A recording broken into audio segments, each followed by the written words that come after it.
I pressed my ear against the kitchen door when I heard my name. Dad's voice cut through the silence. Sarah gets everything. The house, the business, the investments. Lucy. She's not getting a single thing. Mom's laughter followed sharp and cruel. She never deserved it anyway. My hands trembled as I watched them toast with champagne through the crack. 28 years of being their daughter, and they'd already written me out of existence. I backed away silently, my mind racing with one thought. Tonight everything changes. The grandfather clock in the hallway chimed midnight as I slipped into my father's study. My hands shook as I pulled open the mahogany drawer where he kept his most important documents. The familiar scent of his cigars mixed with leather filled my nostrils, bringing back memories of when I used to sit on his lap as a little girl, believing I was his precious daughter. What I found shattered that illusion forever. Sarah Morrison, Sarah Morrison, Sarah Morrison. Every document, every deed, every investment account bore my older sister's name. The family construction business I'd poured my soul into for 5 years, growing it from $2 million to $15 million, Sarah Morrison, sole beneficiary. The house where I'd taken my first steps, Sarah Morrison, future owner. Even the vintage Mustang grandfather had promised me before he died was already transferred to Sarah's name. My fingers froze on a manila folder tucked behind the others. The label read, Confidential, 1999. Inside, I found papers that made my blood run cold. Adoption certificate, Lucy Ann Morrison, adopted by William and Margaret Morrison. Date of adoption, March 15th, 1999. I was 3 years old. 25 years of lies unfolded before me. Every birthday celebration, every Christmas morning, every family portrait hanging on these walls, all of it built on a foundation of deception. They knew. They'd always known I wasn't really theirs, and they'd never told me. I photographed every document with my phone, my mind racing to process this revelation. Sarah had always been the golden child, that much was true. Harvard MBA engaged to Brandon Whitfield from the prestigious law firm, president of the country club's charity board. But I'd never understood the depth of my parents' favoritism until now. Page after page revealed the systematic erasure of my contributions. The Henderson Plaza project that I'd negotiated saving the company $800,000 credited to Sarah in the board minutes. The innovative scheduling system I'd implemented that cut costs by 30% Sarah's achievement, according to the annual report. Every late night, every weekend, every holiday I'd sacrificed for Morrison Construction had been attributed to my sister, who hadn't stepped foot in the office more than twice a year. The clock read 2 in the morning when I finally found what I was looking for buried in the bottom drawer. Financial statements, bank accounts, investment portfolios. The family fortune laid bare in black and white. But something was wrong with the numbers. Money was moving in strange patterns, large transfers to accounts I didn't recognize. I spread the papers across my father's desk using the skills I'd honed as a financial analyst to trace the flow of funds. What emerged was a pattern of systematic fraud that went back years. Morrison Construction was being hollowed out from the inside, its assets transferred piece by piece to offshore accounts and shell companies. My phone buzzed, a text from Sarah. "Where are you? Noticed your car is still here. Everything okay?" Even now, even at 2 in the morning, she was keeping tabs on me. I typed back, "Couldn't sleep, going for a drive." Let her think I was having another one of my insomnia episodes. She'd probably report it to our parents over breakfast, more evidence that I was the unstable daughter who couldn't handle responsibility. I carefully returned most of the documents to their original positions, keeping only the photos on my phone. As I closed the drawer, another memory surfaced. Last month, Dad had asked me to review some contracts while he was recovering from his back surgery. He'd given me power of attorney to handle business matters during his recovery. In the chaos of his return to work, no one had remembered to revoke it. I still had legal access to every Morrison Construction account. The weight of what I'd discovered pressed down on me as I stood in his study. This wasn't just favoritism or family dysfunction. This was calculated betrayal on a scale I'd never imagined. They weren't just cutting me out of the will. They were erasing me from the family history entirely. But they'd made one crucial mistake. They'd underestimated me. They saw the quiet daughter who always helped, always sacrificed, always put family first. They didn't see the financial analyst who could read patterns in numbers like others read words. They didn't see the woman who'd learned to build empires from spreadsheets and contracts. As I turned off the study light and crept back to my room, I thought about the champagne toast I'd witnessed hours earlier. My parents celebrating my disinheritance with such joy, such satisfaction. Mom's smile as she'd said, "I never deserved anything anyway." Tomorrow they'd sit at the breakfast table with their biological daughter discussing her bright future built on my work. They'd smile their false smiles at me, secure in their secret plans. But tomorrow I would begin my own plans. Because while they were busy writing me out of the family legacy, they'd forgotten one crucial detail. I knew where all the bodies were buried, and I still had the shovel. The next morning arrived too quickly. I'd barely slept my mind churning through financial records and adoption papers. At breakfast, I forced myself to spread butter on my toast with steady hands while Dad read the business section and Mom fussed over Sarah's wedding preparations. "Lucy, you look terrible."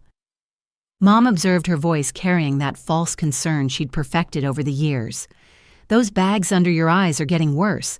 Maybe you should see someone about your sleep issues." "I'm fine." I managed taking a sip of coffee that tasted like ash in my mouth. "She's always fine," Sarah interjected, scrolling through her phone. "Our Lucy, the family workhorse. Speaking of which, I need you to handle the Riverside project presentation tomorrow. Brandon and I have a cake tasting." Any other day, I would have agreed immediately. Today, I simply nodded, studying my sister's face. Had she always looked at me with such casual dismissal? Had I been too eager to please to notice? "Actually," Dad said, folding his newspaper, "I need Lucy at the office early today. We're reviewing the quarterly reports." I knew those reports by heart. I'd prepared them, but I stood grateful for the excuse to leave. "I'll head over now." The Morrison Construction headquarters occupied a gleaming 6-story building on the business district's main street. I'd been part of selecting this location, negotiating the purchase, overseeing the renovation. Now, according to the documents I'd found, I'd never have a claim to a single square foot of it. I locked my office door and pulled up the company financial systems. The power of attorney documents were still valid, still granting me full access. My fingers flew across the keyboard as I dug deeper into the web of transactions I'd glimpsed the night before. What I found made my stomach turn. Over the past 18 months, my parents had been systematically draining Morrison Construction. Legitimate contracts were being inflated with the excess routed to accounts in the Cayman Islands. Equipment purchases were being double billed with phantom invoices paid to companies that existed only on paper. But the worst discovery came when I accessed an encrypted folder on the shared drive. Email exchanges between my parents and Sarah dating back 6 months. They weren't just planning to cut me out. They were planning to destroy everything grandfather had built. Phase 1 complete. Sarah had written 3 months ago. "Marcus confirms the offshore structures are ready. We can begin aggressive extraction after the Wagner project closes." Marcus Chen, Dad's business partner and longtime friend, the man who'd taught me to read construction blueprints when I was 15. He was in on it too. The emails laid out their plan in devastating detail. They would siphon out every liquid asset, leverage the company to the maximum, then declare bankruptcy. The timeline showed they planned to file in exactly 72 hours. 47 employees would lose their jobs. Dozens of small contractors who depended on us would go unpaid. Pension funds would evaporate. My hands trembled as I read Sarah's casual discussion of destroying lives. The employees should have saved more personally, not our problem.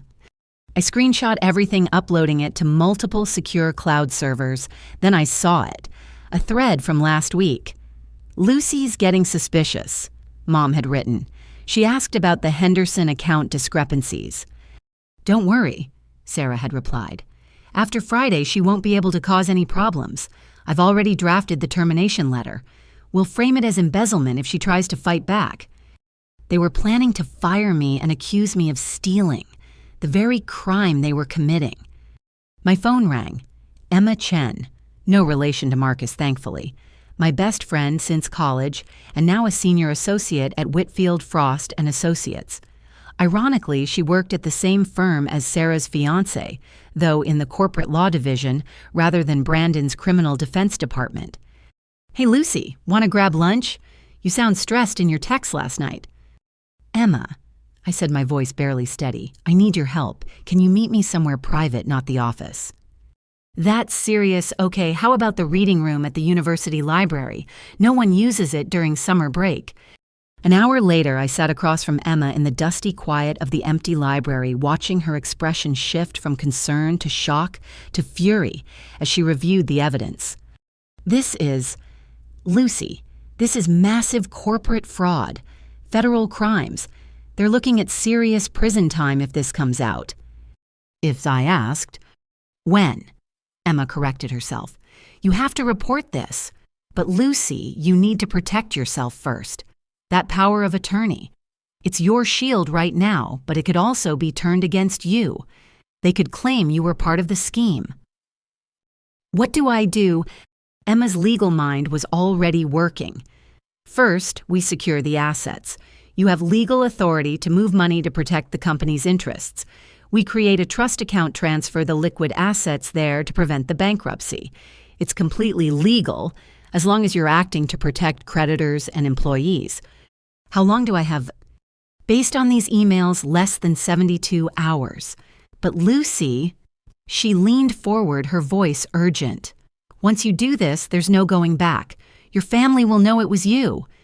I thought about 25 years of being the outsider without knowing it. 25 years of pouring love into people who toasted my disinheritance with champagne. "They're not my family," I said quietly. "Apparently they never were." Emma squeezed my hand. "Yes, they are. Family isn't just blood. It's the people who stand by you. And right now, that includes me. Let's save your grandfather's company."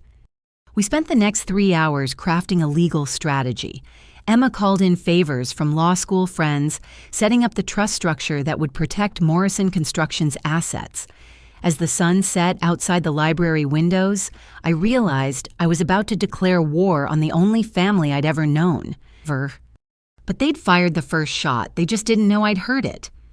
That night, I returned home to find my parents and Sarah in the living room laughing over photo albums, pictures of family vacations, holidays, milestones.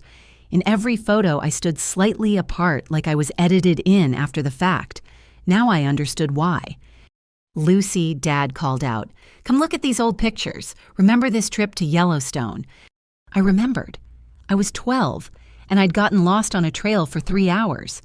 When they finally found me, Mom had been furious about the delay it caused to their dinner reservations. Sarah had complained the entire ride back about missing the pool hours at the hotel. "I'm tired," I said. "Think I'll turn in early." "Good idea," Mom said, not looking up from the album. "You need to stop staying up so late. It's aging you." I climbed the stairs to my room. The smallest bedroom I noticed now tucked away at the end of the hall like an afterthought. In less than 12 hours, I would begin the process of saving Morrison Construction and everyone who depended on it. They thought they were cutting me out of the family fortune. They had no idea I was about to show them exactly what this adopted daughter was worth. My alarm never went off because I never slept. At 2 a.m, I slipped out of the house like a shadow driving through the empty streets toward Morrison Construction headquarters. The building stood dark against the sky, a monument to 3 generations of hard work that my parents were preparing to demolish for profit. The security guard's booth glowed with soft light. Robert Williams had worked night security for 15 years, ever since his wife's medical bills forced him to take a second job. I'd helped his daughter Maria with her college applications last year, writing recommendation letters that helped her get into State University's engineering program. Miss Lucy Roberts stood as I approached, concern creasing his weathered face. "Everything all right? You're here awful early, even for you." "Just need to handle some urgent paperwork," I said, forcing a smile. "Big presentation tomorrow." He buzzed me in without question. Trust. Something my family had never truly given me, freely offered by a man who worked nights to pay for his wife's cancer treatments. The executive floor felt different in the darkness. I moved through the halls I'd walked thousands of times past the conference rooms, where I'd pitched ideas that built this company's value toward the servers that held our financial future. I logged into the system with my credentials, my power of attorney documentation ready if challenged by any digital safeguards. The accounts opened before me like a map of betrayal. $3.2 million sat in the operational accounts, money meant for payroll contractor payments and equipment purchases. By Friday, my parents planned to drain every cent. My fingers moved across the keyboard with practiced precision. First, I created the trust account Emma and I had established, naming it the Morrison Construction Employee Protection Trust. Then, transfer by transfer, I began moving the money. Each transaction meticulously documented every dollar, accounted for all of it legal, under my authority to protect the company's interests. As the progress bars crawled across my screen, I heard footsteps in the hallway. My heart hammered as I minimized the windows, pulling up a presentation file just as the door opened. Robert stood there with a cup of coffee. "Thought you might need this. You look like you're settling in for a long one." "You're a lifesaver," I said, accepting the warm cup gratefully. He lingered in the doorway. "Miss Lucy, can I ask you something?" "Of course." "There have been rumors, people saying the company's in trouble. My pension, the other guy's pensions. They're safe, right?" The weight of 47 families pressed on my shoulders, men and women who'd built their futures on the Morrison name, never knowing the Morrisons were preparing to abandon them. "Robert," I said carefully, "have I ever lied to you?" "No, ma'am. You've always been straight with us." "I'm not going to start now. There are challenges ahead, but I promise you this. I will do everything in my power to protect every employee of this company, every pension, every job, everything." He studied my face in the dim light from the hallway. "You know, when Maria got into college, she said something. Said you were the only Morrison who ever treated us like family instead of staff. I believe you, Miss Lucy. Whatever you're doing here at 2 a.m, I believe you're doing it for us." After he left, I returned to the transfers. Another window caught my eye. The security system. Every keystroke, every access, every movement through the building was being recorded. By morning, there would be a detailed digital trail of my activities. I thought about deleting the footage, but that would raise more suspicions. Instead, I continued working, knowing that by dawn my parents would have all the evidence they needed to accuse me of theft. Let them. Emma had assured me that protecting assets from fraudulent bankruptcy was not only legal but required of someone in a fiduciary position. By 4 a.m, the transfers were complete. $3.2 million now sat safely in trust accounts protected from my parents' pillaging. But I wasn't done.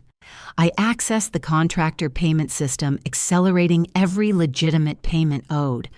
If Morrison Construction was going down, it wouldn't take innocent small businesses with it. As I worked, I discovered more evidence of the conspiracy. Purchase orders for equipment that didn't exist. Service contracts with shell companies registered to variations of Sarah's name. A web of deceit that would have made grandfather weep. 5:30.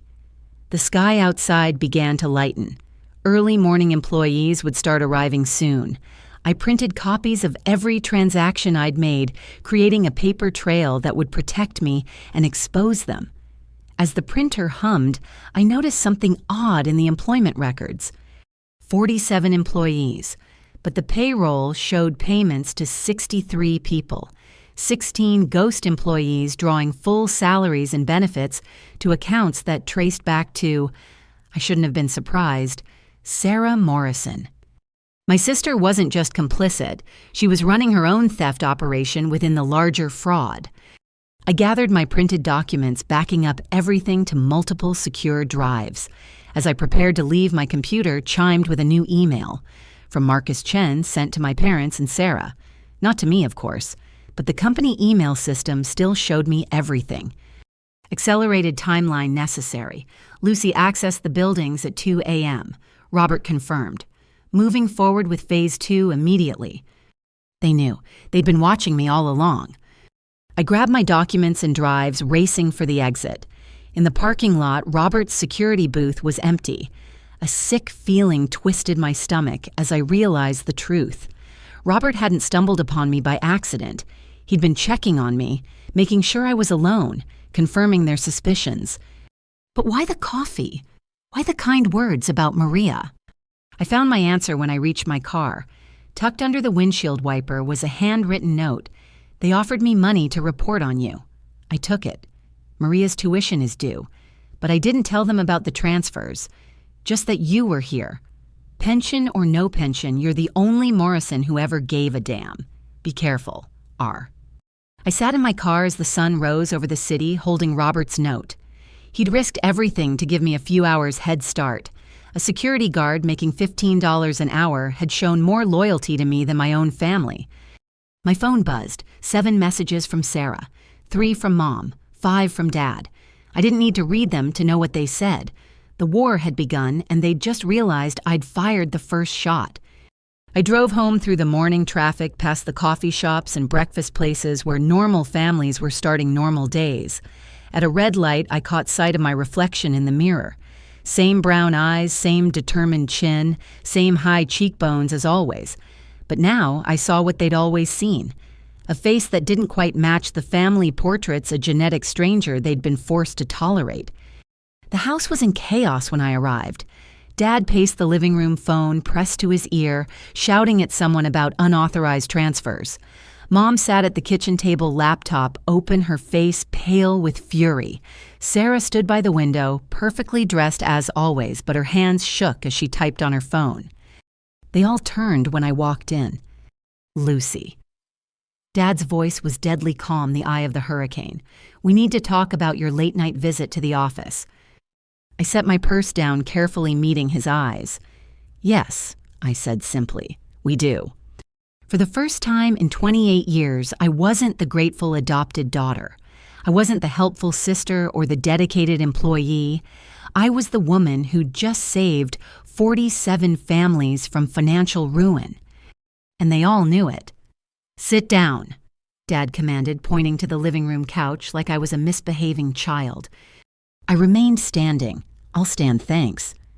Mom's fingers flew across her laptop keyboard. 3.2 million, William. She moved 3.2 million. I secured company assets in a protection trust, I said calmly, as was my fiduciary duty under the power of attorney you granted me. Sarah laughed, but there was no humor in it. Fiduciary duty you stole from us. Interesting choice of words, Sarah. I pulled out my phone, scrolling to the screenshots. Speaking of stealing, can you explain the 16 ghost employees on our payroll, the ones whose salaries go directly to accounts under your name? The room went silent. Sarah's perfectly composed mask slipped for just a moment, revealing something ugly underneath. I don't know what you're talking about, she said. Really?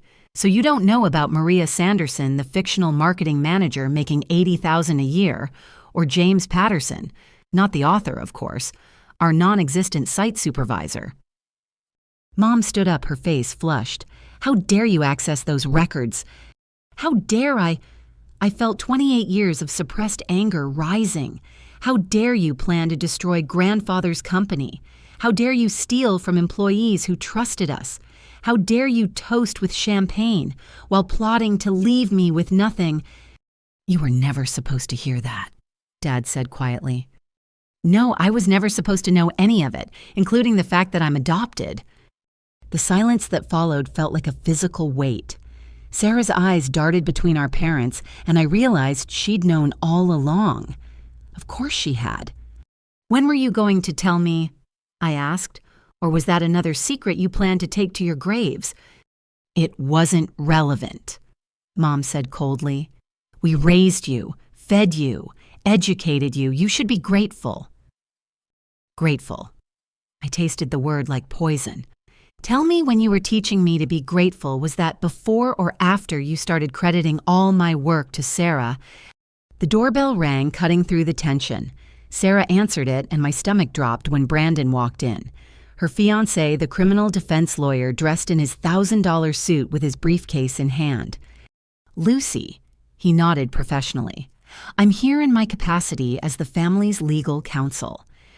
Since when do you represent the family? I asked. Since 5 minutes ago, Sarah said, wrapping her arm through his. Brandon's going to handle this little situation. Brandon set his briefcase on the coffee table with practiced precision. Lucy, what you've done constitutes theft. Return the money now and we can handle this privately. Continue this path and we'll have no choice but to involve law enforcement.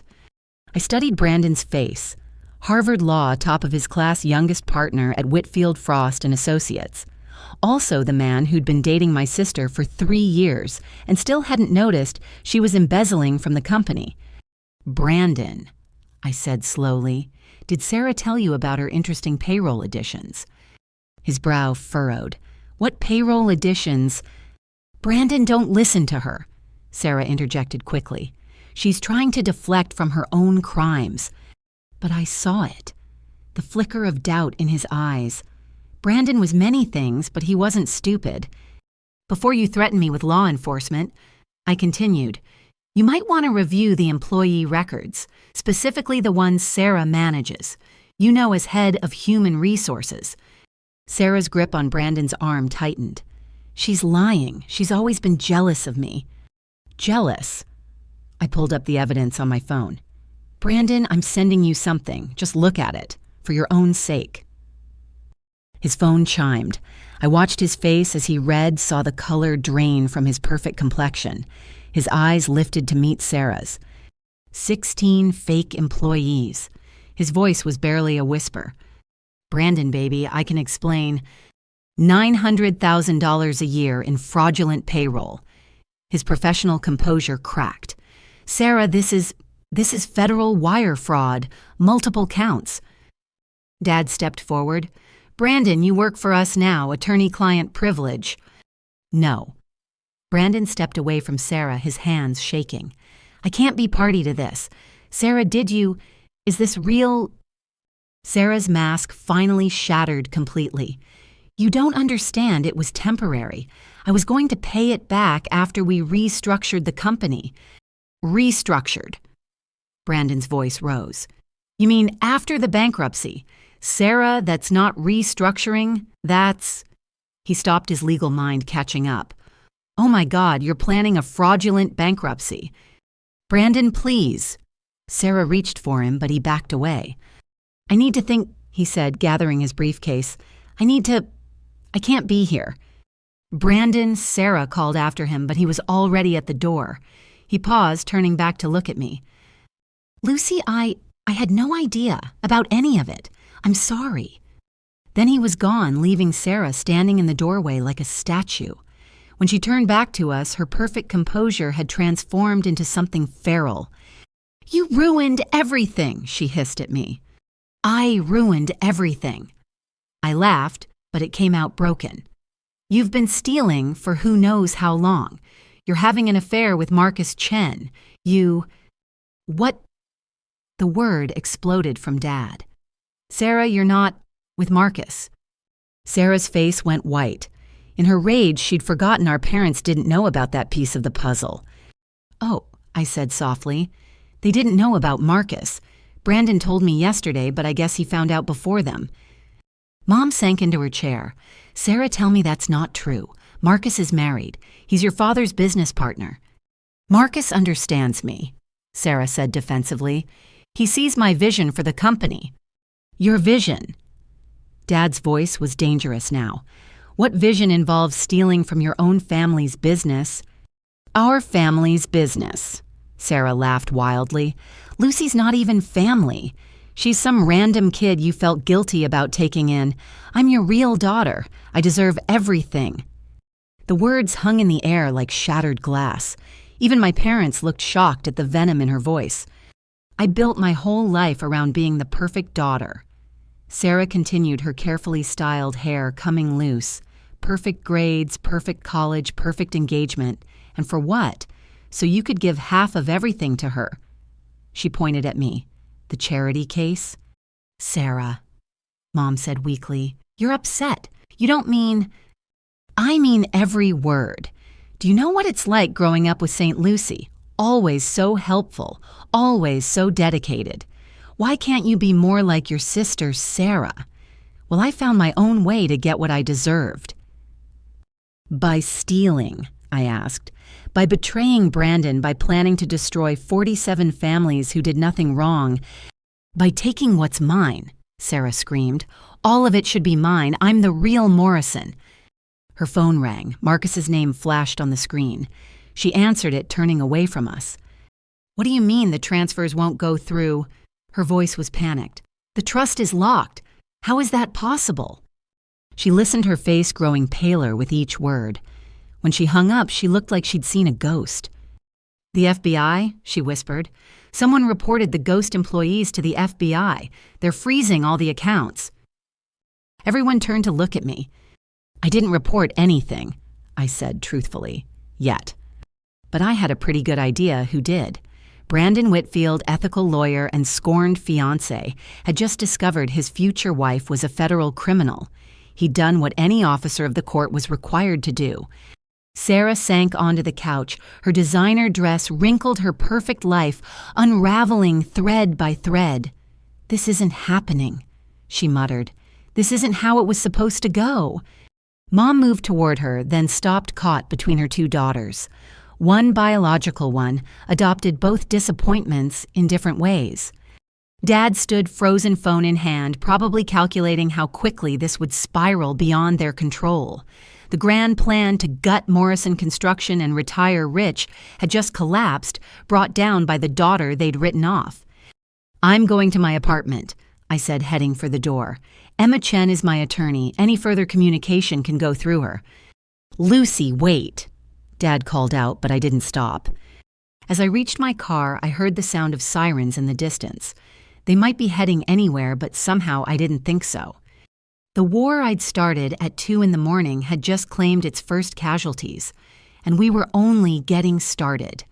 The drive to my apartment gave me 20 minutes to process what had just happened. Sarah's mask hadn't just slipped. It had shattered completely, revealing years of resentment and entitlement that ran deeper than I'd imagined. But as I pulled into my building's garage, my phone lit up with calls from 5 numbers I recognized immediately. James McCready, our senior foreman. Angela Torres, head of accounting. David Kim, project manager. Susan Walsh, office manager. And Thomas Rivera, our chief estimator. These weren't just employees. These were the people who'd built Morrison Construction alongside me, working 60-hour weeks to meet deadlines, sacrificing weekends to save projects. I answered James's call first. Lucy, thank God. His gravelly voice carried 20 years of construction sites. We need to talk, all of us. Can you meet... Where? Murphy's Tavern, back room, 1 hour. Murphy's wasn't a Morrison Construction hangout. It was a blue-collar bar 5 miles from the office where management never went. Smart choice. I arrived to find them already assembled around a scarred wooden table. 5 faces that had shaped my understanding of what Morrison Construction really was. Not the glossy corporate image my parents projected, but the sweat and dedication of people who built things that mattered. Sit, Angela said, pouring coffee from a thermos. You look like hell. Thanks, I managed a weak smile. It's been a morning. We know about the transfers, David said quietly. The trust account, protecting the assets. My stomach tightened. How? Lucy. Susan leaned forward.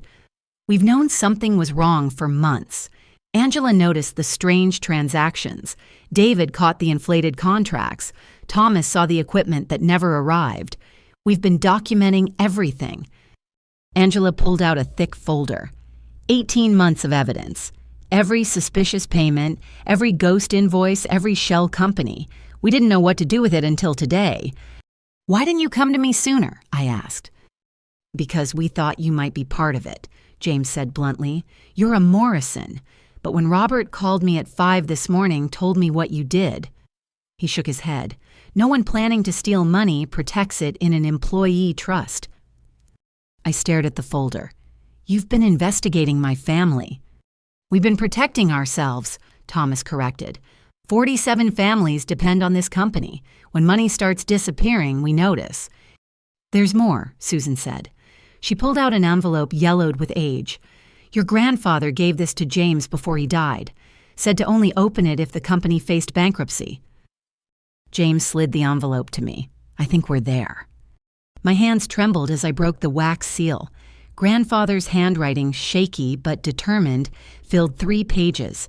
But it was the attached document that stopped my breath.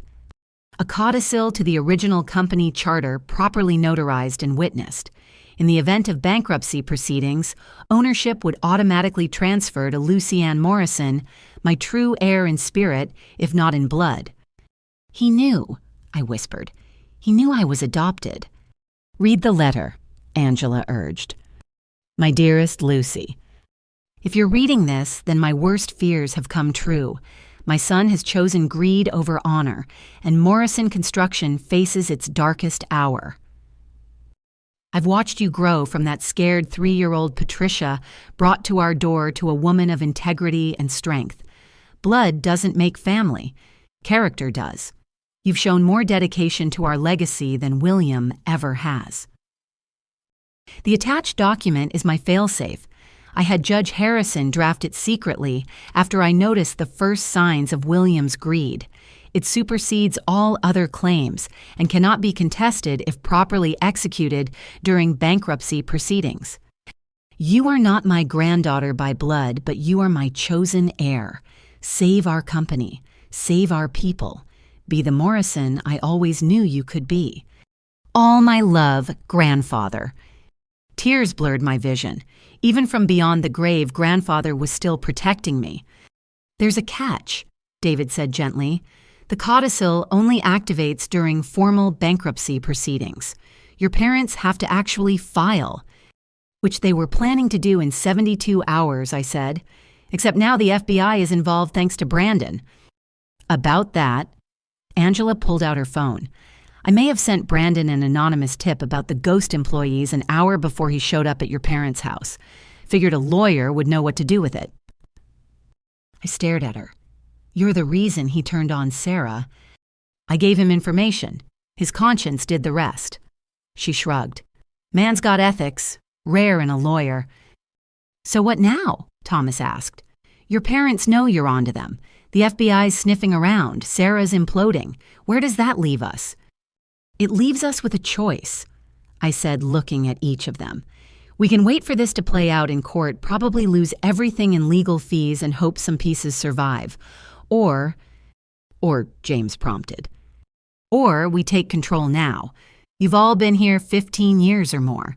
You own stock options, small percentages, but together... Susan did the math quickly. Together we own 12%. Your 5% makes 17. We'd need 51 for control. Unless, I said slowly, other employees exercise their options too.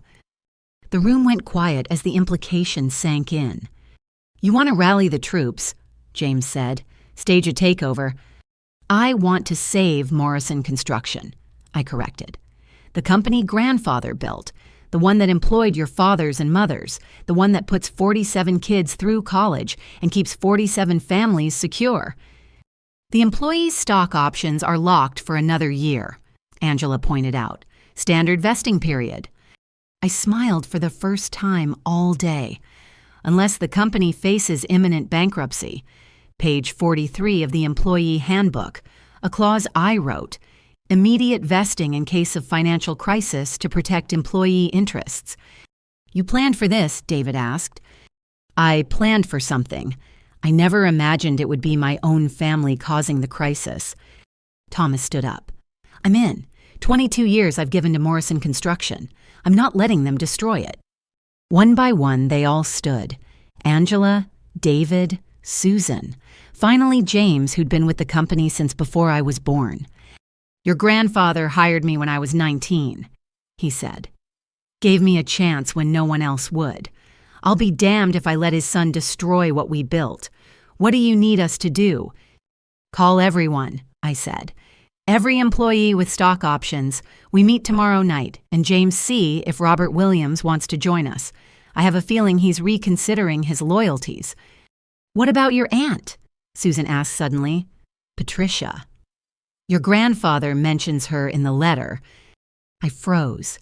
What do you know about Patricia? Just that she used to work here. Left about 20 years ago. Your grandfather never said why, but he kept her photo in his desk drawer. Always seemed sad when he looked at it. Patricia Morrison. Another piece of the puzzle I hadn't known existed. I'll find her, I said. If she's still alive? Oh, she's alive, Angela said. She sends a Christmas card to the office every year. Never a return address, but the postmarks are from Seattle. Seattle. 3 hours away. Close enough to watch from a distance, far enough to stay hidden. As we prepared to leave, James pulled me aside. Lucy, what you're doing, it's dangerous. Your parents won't go down without a fight. They should have thought of that before they decided I was expendable, I said. That's not what I mean. I mean, be careful.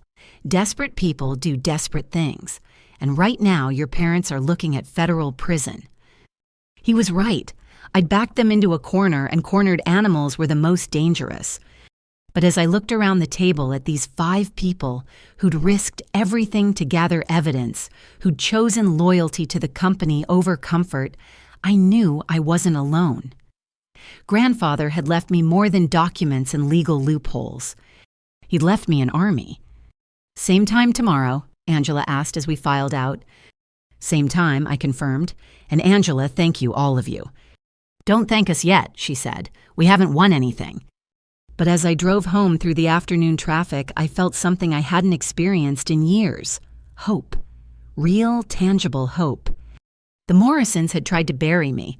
They'd forgotten I knew how to dig. My phone rang as I entered my apartment. Unknown number Seattle area code. My heart skipped. Hello. Lucy. The voice was feminine, cautious, carrying an edge of something I couldn't identify.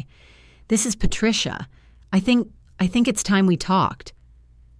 I sank onto my couch. How did you know? Angela Torres called me an hour ago. Said you found Daddy's letter. A pause. I've been waiting 20 years for this call. Can we meet? I'm already on my way. Flight lands at 6.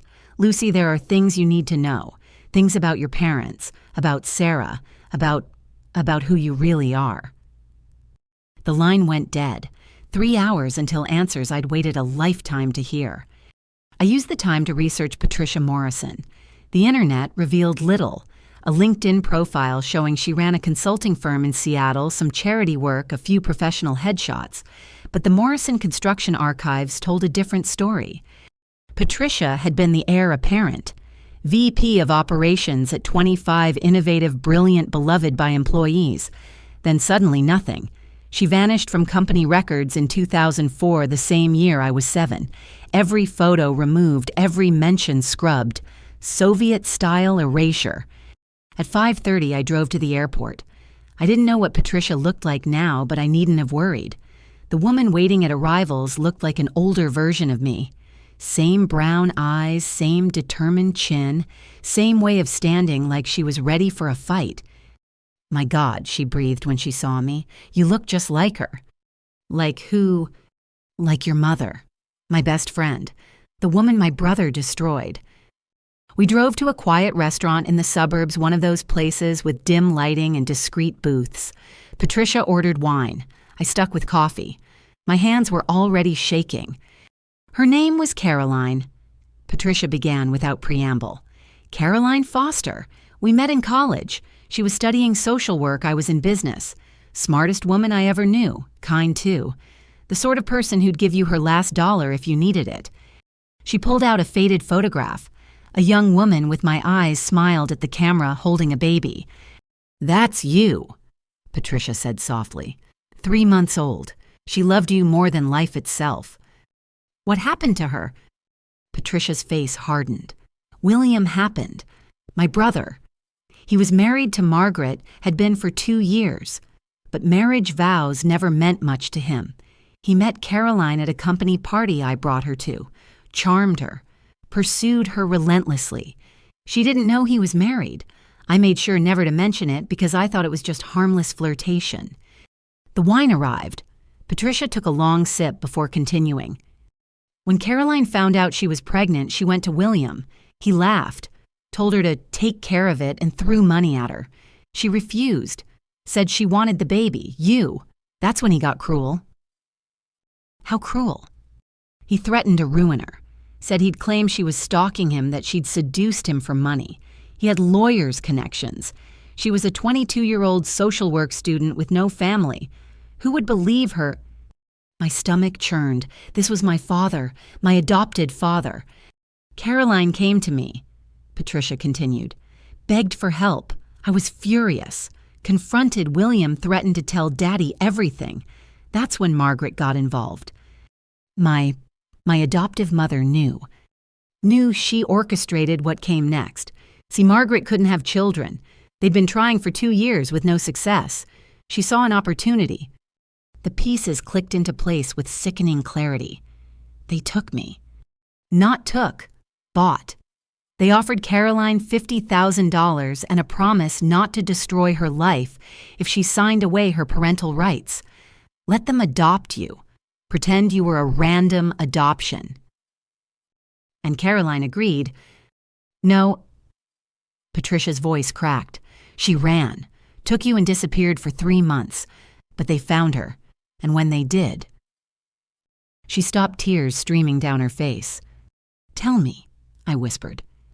The police said it was an accident. Car went off the road in the rain, but I knew better. The brake lines. There were questions, but William had connections, and the investigation went nowhere. I felt numb. My mother, my real mother, murdered, and I'd been raised by her killers. I tried to get custody, Patricia continued.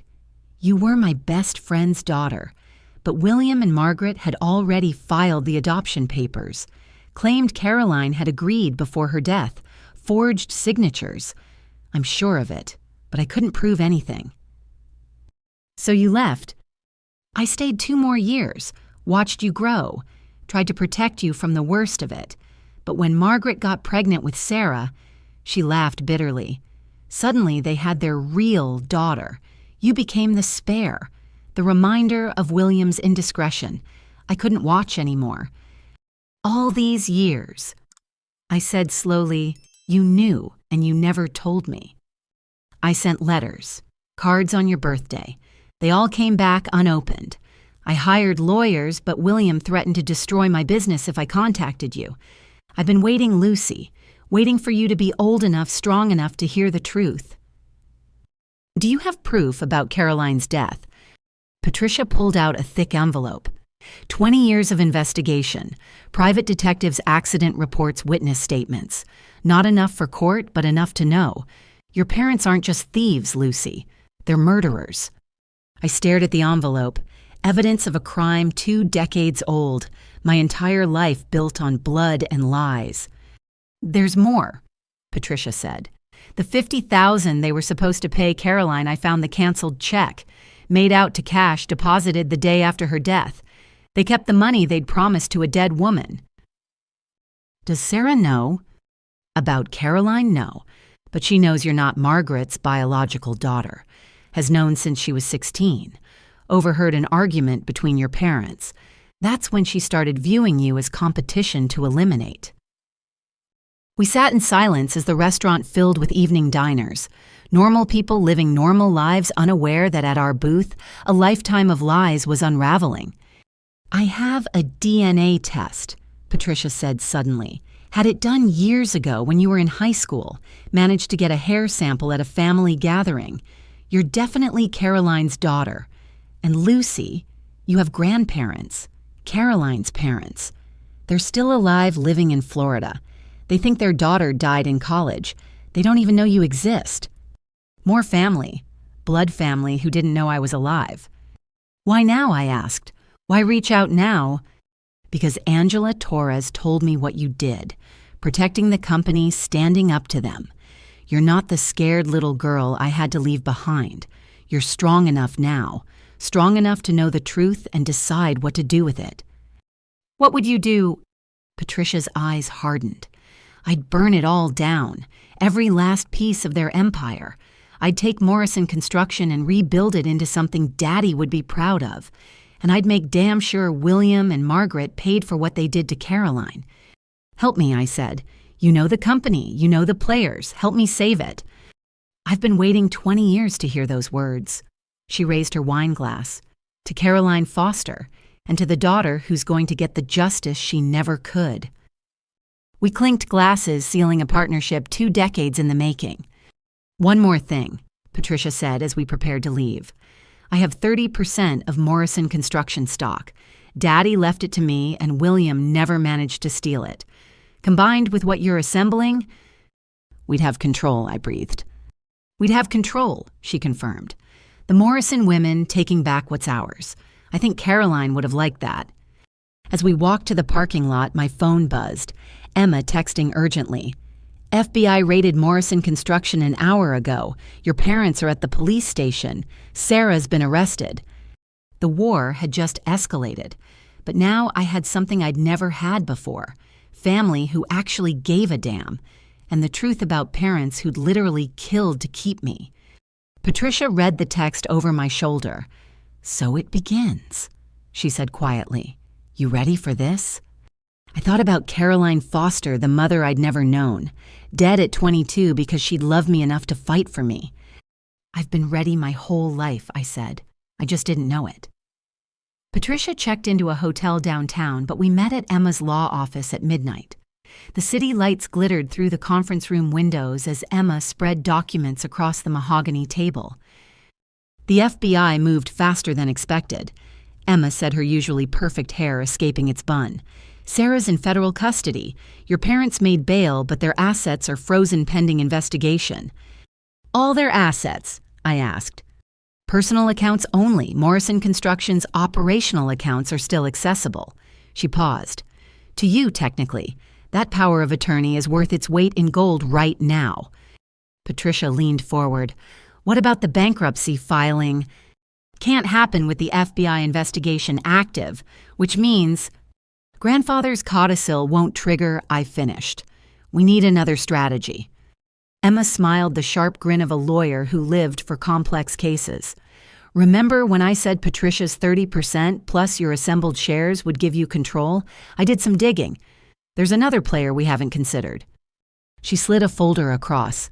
Inside, photographs of safety deposit box contents, cash bonds and documents dating back 40 years.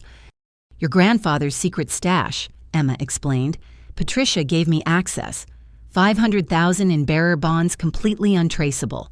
But more interesting is this. A stock certificate, Morrison Construction, 15% held in trust. For the firstborn grandchild of William Morrison, I read. That's Sarah. No, Patricia corrected. That's you. You're 3 months older than Sarah. Legally, you're the firstborn grandchild. But the adoption doesn't matter. The trust specifies grandchild, not biological grandchild. Your grandfather wrote this before Sarah was even conceived. He meant it for you. 15 plus 30 plus 17 from the employees, 62%, total control. There's a catch, Emma warned. The trust requires a board vote to transfer. And guess who sits on the board? William and Margaret Morrison, I said. They'll never vote for it. They will if the alternative is federal prison, Patricia said coldly. We offer them a deal. Sign over control, step down quietly, and we don't pursue Caroline's murder. I stared at her. You want to let them get away with killing my mother? I want to give them a choice. Prison for financial crimes they definitely committed, or freedom in exchange for everything they stole. Either way, they lose Morrison Construction. My phone rang. Robert Williams, the security guard. Miss Lucy, you need to know something. Your father was here an hour ago with Marcus Chen. They were shredding documents. I tried to stop them, but Are they still there? No, but I made copies before they destroyed everything, hidden in my booth. They didn't know about the new copier with the automatic backup feature. Robert, you beautiful genius. Can you meet us there in 20 minutes? Already on my way. We drove through empty streets, 3 women united by purpose. The Morrison construction building loomed dark except for the security lights. Robert met us at the entrance, a box of papers under his arm. They were destroying everything related to the offshore accounts, he said, handing over the documents. But the copier cached it all. Every transaction, every shell company, every... He stopped staring at one page. Miss Lucy, look at this. A bank statement from the Caymans, deposits totaling $8 million. But the signatures authorizing the transfers weren't my parents'. They were Sarah's, every single one. She wasn't just stealing through ghost employees, Emma breathed. She was running the entire offshore operation. For how long? I asked. Patricia checked the dates. 3 years, since before she got engaged to Brandon. My God, she's been planning this since she was 27. We commandeered the conference room, spreading evidence across the table like generals planning a campaign. By dawn, we had the complete picture. Sarah hadn't just been complicit, she'd been the architect. My parents were greedy, but their daughter was the true mastermind. This changes everything, Emma said. Sarah's looking at 20 years minimum. Your parents might actually be victims in some of this. Victims who were planning to disown me and destroy the company, I reminded her. True, but courts like clear villains. Sarah just became that villain. My phone buzzed, Brandon Whitfield texting, "Can we meet? I have information about Sarah you need to hear." We met him at a 24-hour diner where he looked like he'd aged 5 years overnight. His perfect suit was wrinkled, his Princeton tie loosened. "I've been going through everything," he said without preamble. "Every document she left at my apartment, every email, every text. How did I not see it?" "Love makes us blind," Patricia said, not unkindly. She had accounts I never knew about, credit cards and fake names. She's been living a complete double life. He pulled out a tablet. But the worst part is this. Security footage from his apartment building, Sarah entering with Marcus Chen, timestamped 2 months ago. "She gave him a key," Brandon said quietly, "to our home. While I was at legal conferences, they were... I'm sorry, I said, meaning it. Whatever else Brandon was, he genuinely loved my sister. Don't be. You saved me from marrying a sociopath." He straightened, the lawyer reasserting itself. "Which brings me to why I'm here. I want to help. Pro bono. Consider it penance for not seeing what was right in front of me." Emma and Brandon locked eyes, lawyer to lawyer. Some silent professional communication passed between them. "We could use criminal defense expertise," Emma admitted, "especially someone who knows Sarah's patterns." "There's something else," Brandon said. He pulled out a flash drive. Sarah kept recordings. Insurance, she called it. Conversations with your parents about the bankruptcy plan. With Marcus about the offshore accounts. She was building blackmail material on everyone. "Including you?" Patricia asked. "No, that's what's strange. She kept nothing on me, like she actually..." He stopped. "Like some part of her actually cared." I thought about my sister, the golden child who'd felt threatened by an adopted sibling. Had there been moments of genuine emotion buried under the manipulation, or was sparing Brandon just another calculation? "Will you testify?" Emma asked. "If needed. But Lucy, you should know. Your parents' lawyer called me yesterday. They want to make a deal." "What kind of deal?" "Complete transfer of Morrison Construction in exchange for you dropping all civil claims. They're scared, Lucy.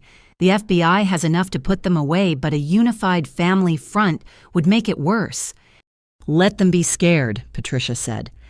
But I was thinking about 28 years. Not all of it had been lies. There had been birthday parties and Christmas mornings, homework help and driving lessons, moments when they'd seemed like real parents to their adopted daughter. "I'll consider it," I said finally. "But first we secure the company. Tomorrow night's employee meeting. Actually, Robert interrupted, having been quiet until now. That's what I wanted to tell you. Word spread. Every single employee with stock options is coming, plus the retirees who still hold shares. You're looking at maybe 100 people. Do we have a venue? Patricia asked. The warehouse on 5th Street, Robert said. James McCready's arranging it. Miss Lucy, they're calling it the Morrison Rebellion. I laughed, surprising myself. The Morrison Rebellion. Grandfather would have loved that. Then let's give them something to rebel for, I said. Patricia, can you prepare a presentation on the new company structure? Emma Brandon, we need legal frameworks for employee ownership. Robert, I'll handle security, he said firmly. Real security, some of the guys from my veterans group. Your parents might try to interfere. As we prepared to leave, Brandon pulled me aside. Lucy, there's one more thing. Sarah's pregnant. The words hit like a physical blow. What? 6 weeks. She told me the night before everything exploded. I don't know if it's mine or Marcus's, but she's pregnant in federal custody and probably going to prison. My niece or nephew, growing inside a woman who'd betrayed everyone who'd ever loved her. Does she want to keep it? I asked. I don't know. We haven't spoken since her arrest, but I thought you should know. Whatever happens with Morrison Construction, there's going to be another generation affected by all this. I looked out the diner window at the lightening sky. In 24 hours, everything had changed.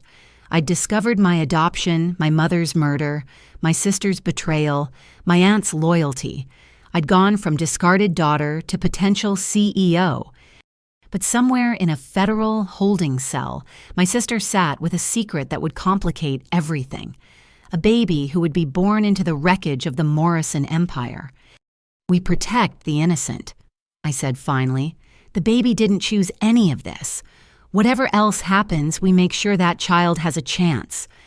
Brandon nodded, relief visible on his face.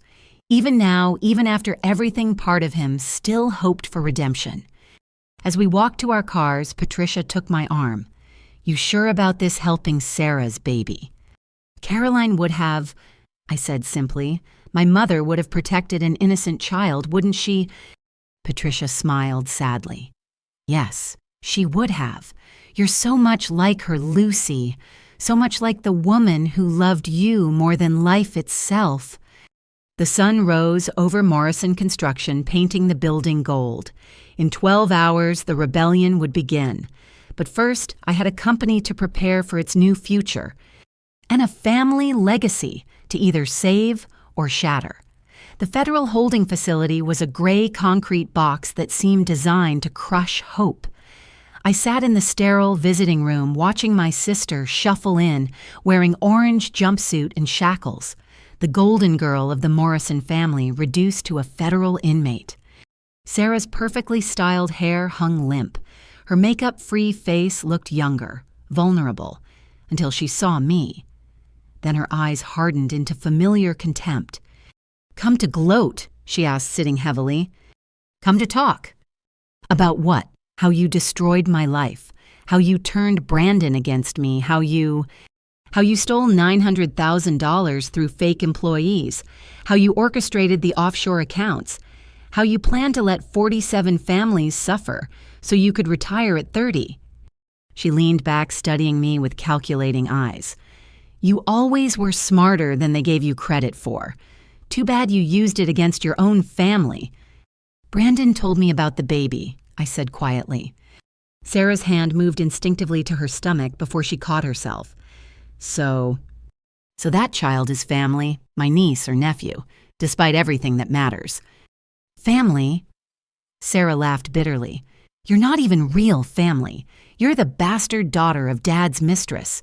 You know that now, don't you? Patricia must have told you. She told me everything, including how my mother died. Sarah's expression shifted, showing genuine surprise. What do you mean, how she died? You don't know. I studied her face. You really don't know about Caroline Foster. I know Dad had an affair. I know the woman died in a car accident. I know they adopted you out of guilt. What else is there to know? For the first time in my life, I felt something like pity for my sister. She'd built her entire identity on being the true Morrison heir, never knowing our parents were murderers. "It doesn't matter now," I said. "What matters is Morrison Construction and your baby. I'm offering you a deal." "I'm listening." "Sign over any claim to the company. Testify truthfully about the offshore accounts. Who knew what, who participated. In exchange, I'll ensure your child is provided for. Trust fund education, everything they need." "And me. You're looking at federal prison either way, but cooperation might mean 5 years instead of 20. Sarah's mask finally cracked completely. "Do you know what it was like growing up as the Morrison princess while everyone whispered about St. Lucy? Why can't you be more like your sister?" Because my sister was perfect. Helpful, dedicated, selfless fucking Lucy. "I was trying to earn their love," I said quietly. "You already had it." "No, I had their expectations. Every achievement measured against yours. Every mistake proof I wasn't as good as the adopted daughter they kept comparing me to." "So you decided to steal—" "I decided to take what was mine." The words exploded from her. "Grandfather loved you more. The employees respected you more. Even Marcus." She stopped. "Marcus what?" "Marcus said I was just a prettier version of our mother. But you were the one who understood the business, who could talk to the workers, who had grandfather's vision." Tears streamed down her face. "Even my affair partner preferred you." The guard shifted, reminding us time was limited. "The deal's on the table," I said. "Your baby protected in exchange for the truth." "The whole truth?" Sarah asked. "Because, Lucy, there are things about Mom and Dad you don't know, things that will destroy them completely." "Such as?" She leaned forward, voice dropping. "The Riverside Heights project, the one that established Morrison Construction as a major player, built on land they acquired through blackmail, Judge Harrison's gambling debts. They've been paying him off for 20 years. Judge Harrison, who'd signed off on my adoption, who'd refused Patricia's custody petition, who'd ruled Caroline's death accidental. You have proof. In a safety deposit box, under my maiden name at First National, box 379, the keys hidden in my jewelry box at Brandon's apartment." She laughed bitterly. "I kept insurance on everyone, learned from the best, dear old Mom and Dad." "Why are you telling me this?" "Because they're going to throw me under the bus. Their precious biological daughter, the one they raised to be just like them. They'll claim I corrupted them, that I masterminded everything." Her hands clenched. "Maybe I did, but they taught me how." A knock on the glass. 5 minutes remaining. "There's something else," Sarah said urgently. "Mom's been calling someone, a number in Chicago. I heard Dad arguing with her about it. Said it was too dangerous, that he wouldn't stop at just money." "Who?" "I don't know, but Mom was scared, really scared. Said something about the Chicago problem coming back." Time was up. The guard approached. "The deal, Sarah, yes or no?" She stood, shackles clanking. "Get me a lawyer, a real one, not one of Dad's puppets. Then we'll talk." As the guard led her away, she turned back. "Lucy. The baby. I don't know whose it is, but if it's Brandon's—" Her voice broke. "Make sure they know their father was a good man, that he tried to do right. And if it's Marcus's, then God help them. They'll have the Chen ambition and the Morrison greed. They'll need you to teach them better." I left the facility with my mind reeling. Judge Harrison, blackmail, a mysterious threat from Chicago. My parents hadn't just killed my mother. They'd built their entire empire on corruption. In the parking lot, my phone rang. Angela Torres, frantic. "Lucy, we have a problem. Your parents just showed up at the warehouse. They're trying to stop the meeting." "How many people are with them?" "Maybe a dozen. Some board members, they're lawyers. But Lucy, there are over 100 employees here.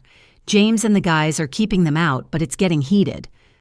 On my way, and Angela called Patricia. Tell her to bring the stock certificates. All of them. "You're doing it tonight. The transfer."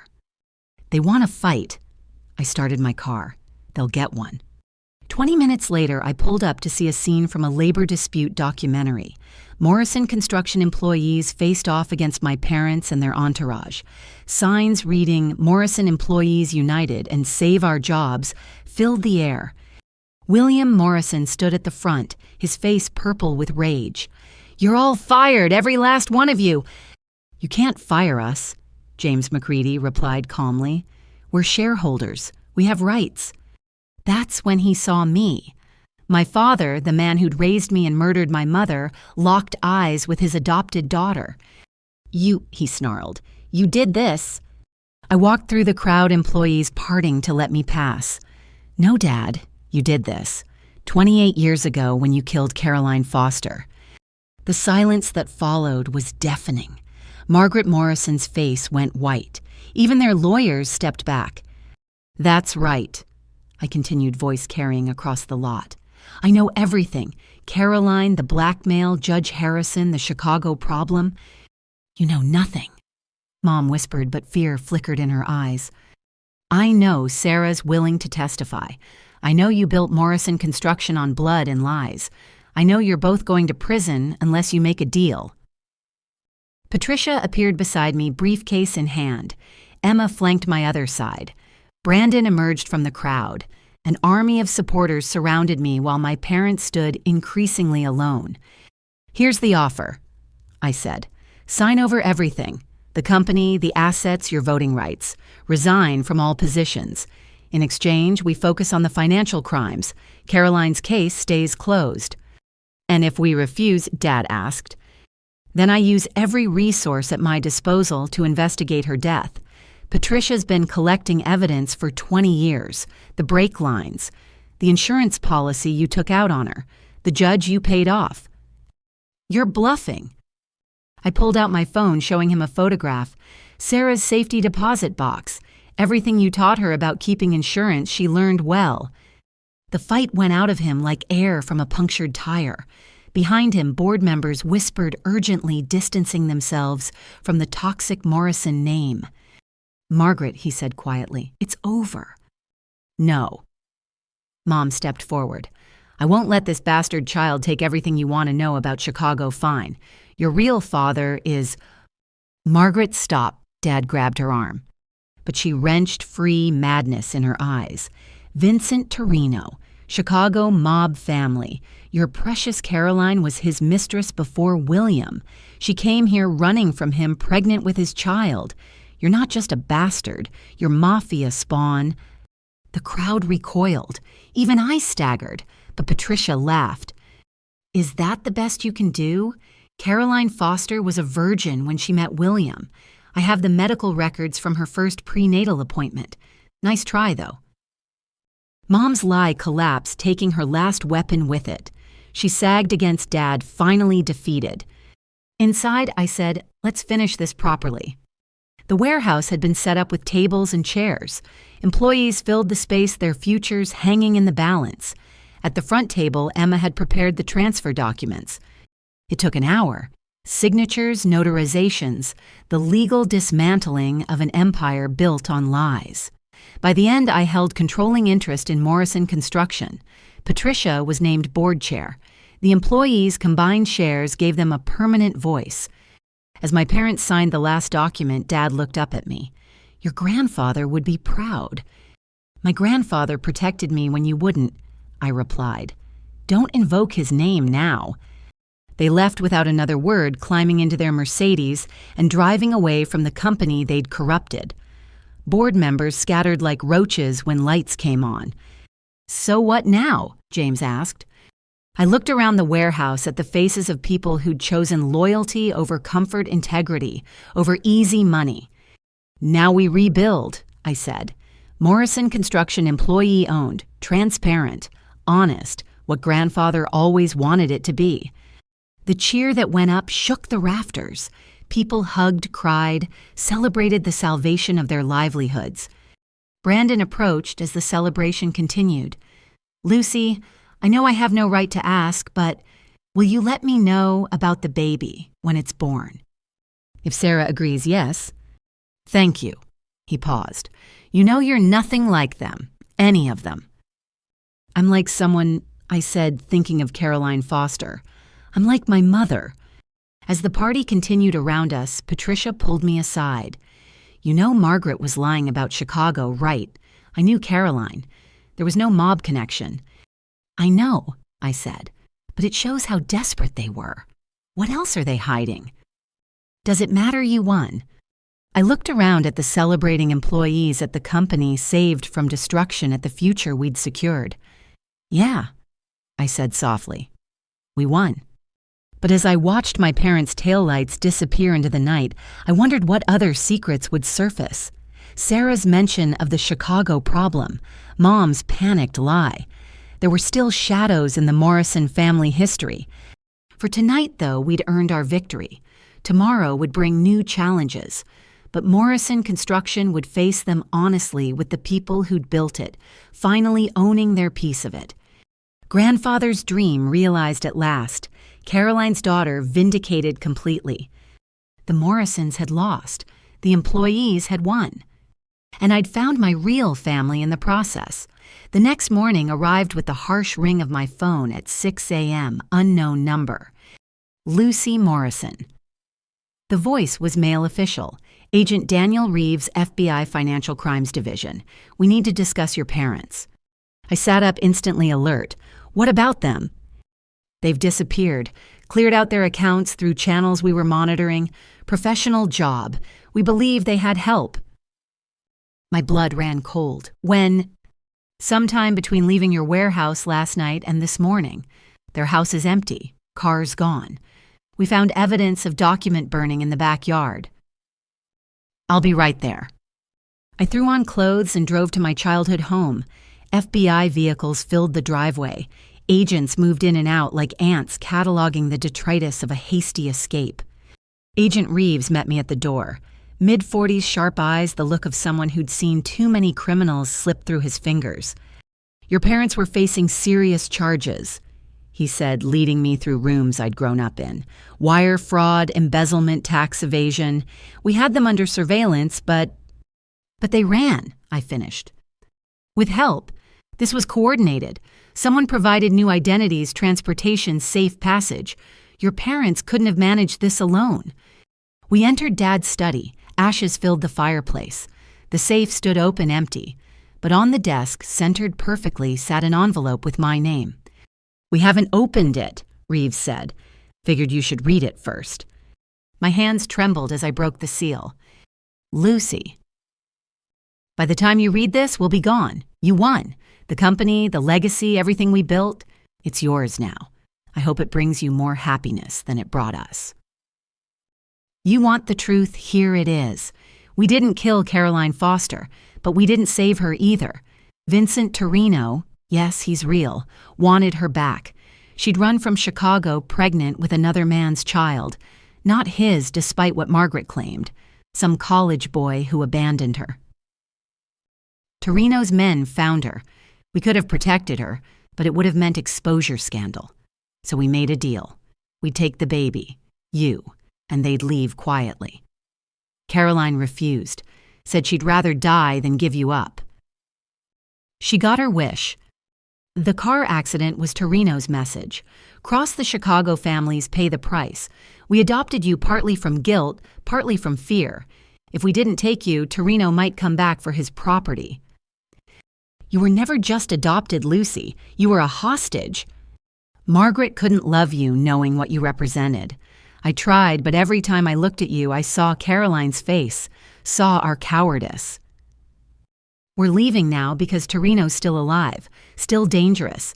Sarah's arrest attracted attention, questions about family history, the Chicago connection. He's been calling, making threats, not just against us, against you. We're drawing him away. Our last act as your parents, flawed as we were. Don't look for us. Don't let the FBI look for us. Let the dead bury the dead. Despite everything, you were the best thing we ever did, even if we did it wrong. William. I read it twice before handing it to Reeves. His expression darkened with each line. Vincent Torino, he muttered. Chicago organized crime. Old school, supposed to be retired. Is he real? Very real. And if your parents are right, very dangerous. He pulled out his phone. I need to make some calls. You might need protection. I wandered through the house while he coordinated with Chicago field offices. Every room held memories now tainted by truth. The kitchen where I'd heard them planning my disinheritance. The living room where they'd lied for 28 years. Sarah's room preserved like a shrine. In my parents' bedroom, I found Mom's jewelry box, overturned valuable pieces left behind in their haste. But tucked in the back of her closet, I discovered something that stopped my heart. A photo album I'd never seen. Pictures of Caroline Foster, young, beautiful, unmistakably my biological mother. But in several photos, she stood next to a man. Dark-haired, intense eyes, expensive suit, protective hand on her shoulder. Not Vincent Torino. I'd Googled him. Someone else. Someone who looked familiar in a way I couldn't place. Lucy, Patricia's voice called from downstairs. The FBI called me. Are you okay? I brought the album down. Patricia's face went white when she saw it. That's Anthony Torino, she whispered. Vincent's son. He was killed in a gang war in 2001. The final piece clicked. Caroline wasn't running from Vincent. She was running from his son's death. She'd been Anthony's girlfriend. And when she got pregnant by someone else after his death, Patricia's voice trailed off. It was seen as betrayal. She was supposed to be the grieving girlfriend forever. Instead, she moved on fell for my father during her grief got pregnant. Agent Reeves returned face grim. Chicago confirms. Vincent Torino's been asking about a woman named Caroline Foster, about her daughter. Your parents' arrest made news in Chicago. Torino knows you exist now. So my parents ran to protect me. Or to save themselves. Maybe both. He studied me. We need to put you in protective custody. No. The word came out firm. I just saved Morrison Construction. I'm not abandoning it now. Miss Morrison. Agent Reeves, I've spent 28 years running from truths I didn't even know existed. I'm done running. My phone rang. Emma. Lucy, you need to get to the office. Now. There's someone here demanding to see you.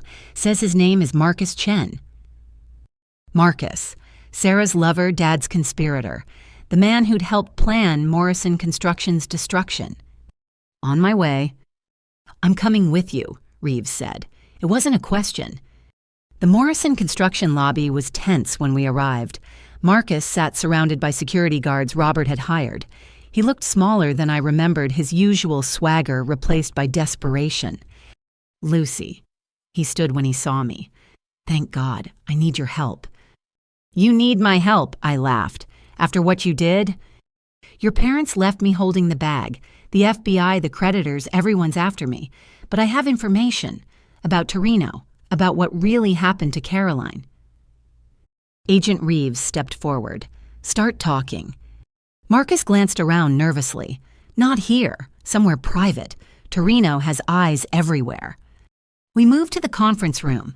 Emma, Patricia, and I sat across from Marcus, while Reeves stood guard. 28 years ago, Marcus began, I was William's assistant. Young, ambitious, willing to do anything. When Caroline Foster showed up pregnant, begging for help, your father saw an opportunity. What kind of opportunity? Patricia demanded. Margaret couldn't have children. They'd been trying expensive treatments. Caroline had what they wanted, a baby. But she also had what they feared, a connection to the Torino family. So they made a deal, I said. No, they made a trap. Marcus pulled out a flash drive. William recorded everything. Insurance, he called it. He staged the meeting with Torino's men, made it look like Caroline was willing to sell her baby.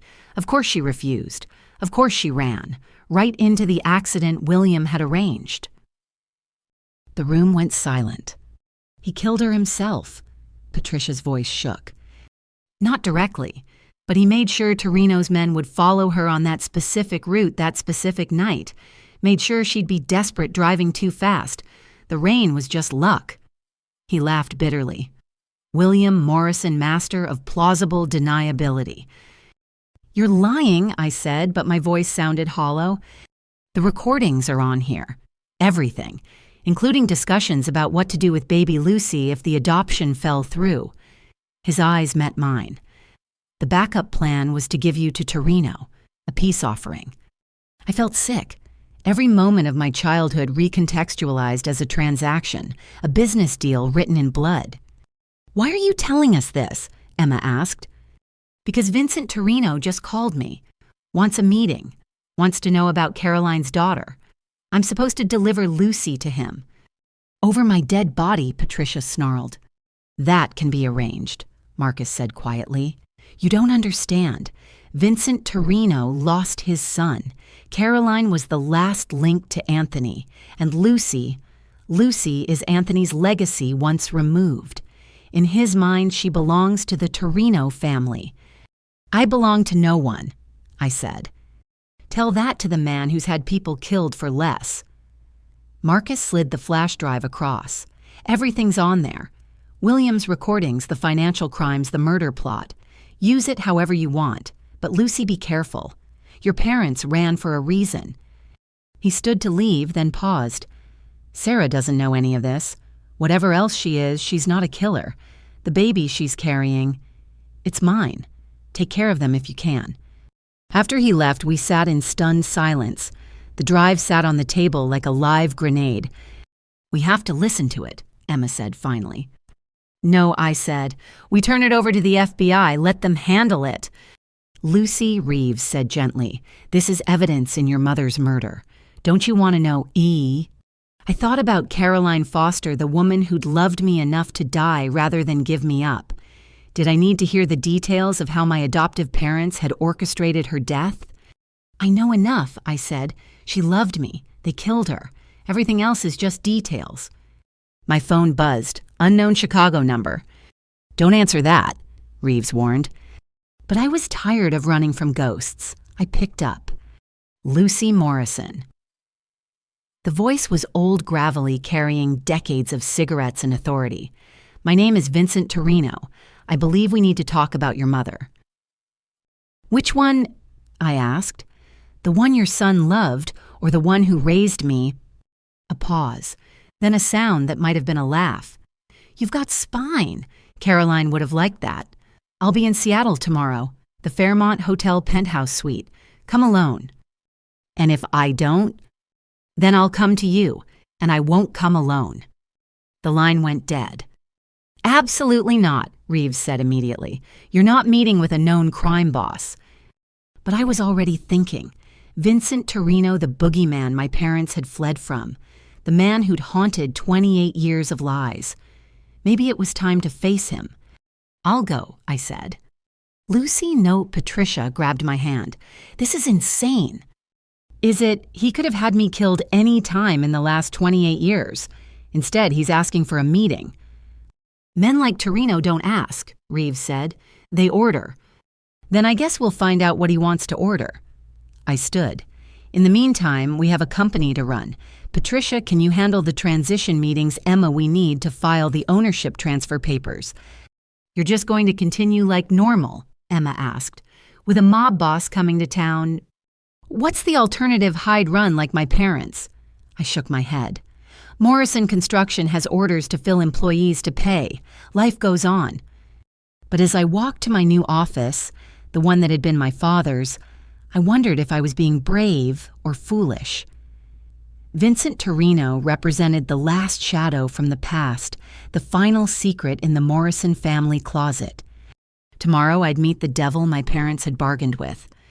Tonight I had a company to save and a future to build. The phone on my desk now, rang. Sarah's lawyer. Miss Morrison, your sister wants to make a deal. Full cooperation, all evidence, complete testimony. She has one condition. What's that? She wants to see you tonight. Says she has something about your mother, your real mother, that you need to hear. Another piece of the puzzle, another secret rising from the depths. Tell her I'll be there, I said.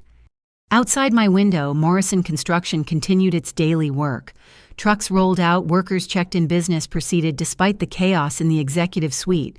Grandfather's legacy, surviving the storm. But the storm wasn't over. Vincent Torino was coming. And somewhere in federal custody, my sister waited with one more revelation about the mother I'd never known. The federal holding facility felt colder the second time. Sarah sat across from me, her orange jumpsuit hanging loose on her shrinking frame.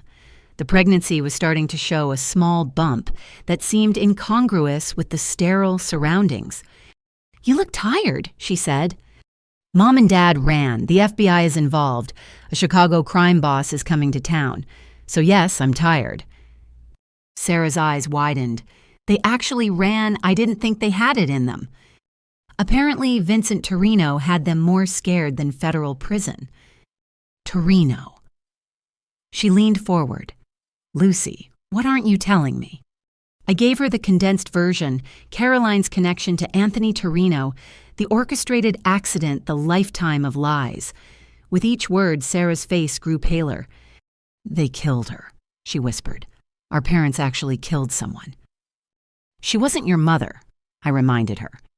"No, but she was yours. And they—" She touched her stomach. "How do you raise a child after doing something like that?" "They didn't. Not really. They went through the motions, but they never truly raised either of us. Just managed us like assets in a portfolio." Sarah laughed bitterly. "Assets. That's all we ever were. You were the reminder of their crime. I was the biological validation. Neither of us were daughters. We were just props in their performance of family. Your lawyer said you had information about Caroline." "I do." She pulled out a piece of paper worn from folding. "I found this in Mom's private safe years ago. Kept it because I thought I could use it against you someday. Turns out it's the opposite." I unfolded the paper, a letter handwritten in fading ink. "Margaret, I know what you're planning. William told me everything. How you'll make it look like an accident. How you'll take my baby. I'm writing this as insurance. If something happens to me, this letter goes to the police. But I'm also writing as one woman to another. You can't have children. I understand that pain. But taking mine won't heal your emptiness. It will only spread the poison. If you're reading this, it means I'm gone and you have Lucy. Please, I beg you, don't punish her for my sins or yours. Love her, not as a trophy or a reminder, but as the innocent child she is." I know about Anthony Torino. I loved him, but he's dead. Lucy's father is just a boy who was kind to me when I was grieving. No one special, no one who'll come looking. Let that be enough. Don't let your hatred of me poison her life. She deserves better than either of us. Caroline Foster. My hands shook. My mother had known. She'd seen death coming and tried to protect me even then. Mom kept this, I asked. Hidden away like a guilty secret. I think she read it sometimes. Late at night, I'd find her in her study crying over something. Now I know what. Why are you giving this to me? Sarah met my eyes. Because I'm about to be a mother, and I'm terrified I'll be like them. Cold calculating, treating my child like a business decision. I need to believe we can be better. We can, I said. We are. You're cooperating with the FBI. I'm saving the company for the employees. We're already breaking the pattern. Are we, or are we just playing different roles in the same tragedy? Before I could answer, my phone buzzed. Robert Williams, urgent. Miss Lucy, you need to get back here. The employees, they're doing something incredible. What kind of something? Just come. You need to see this yourself. I looked at Sarah. I have to go.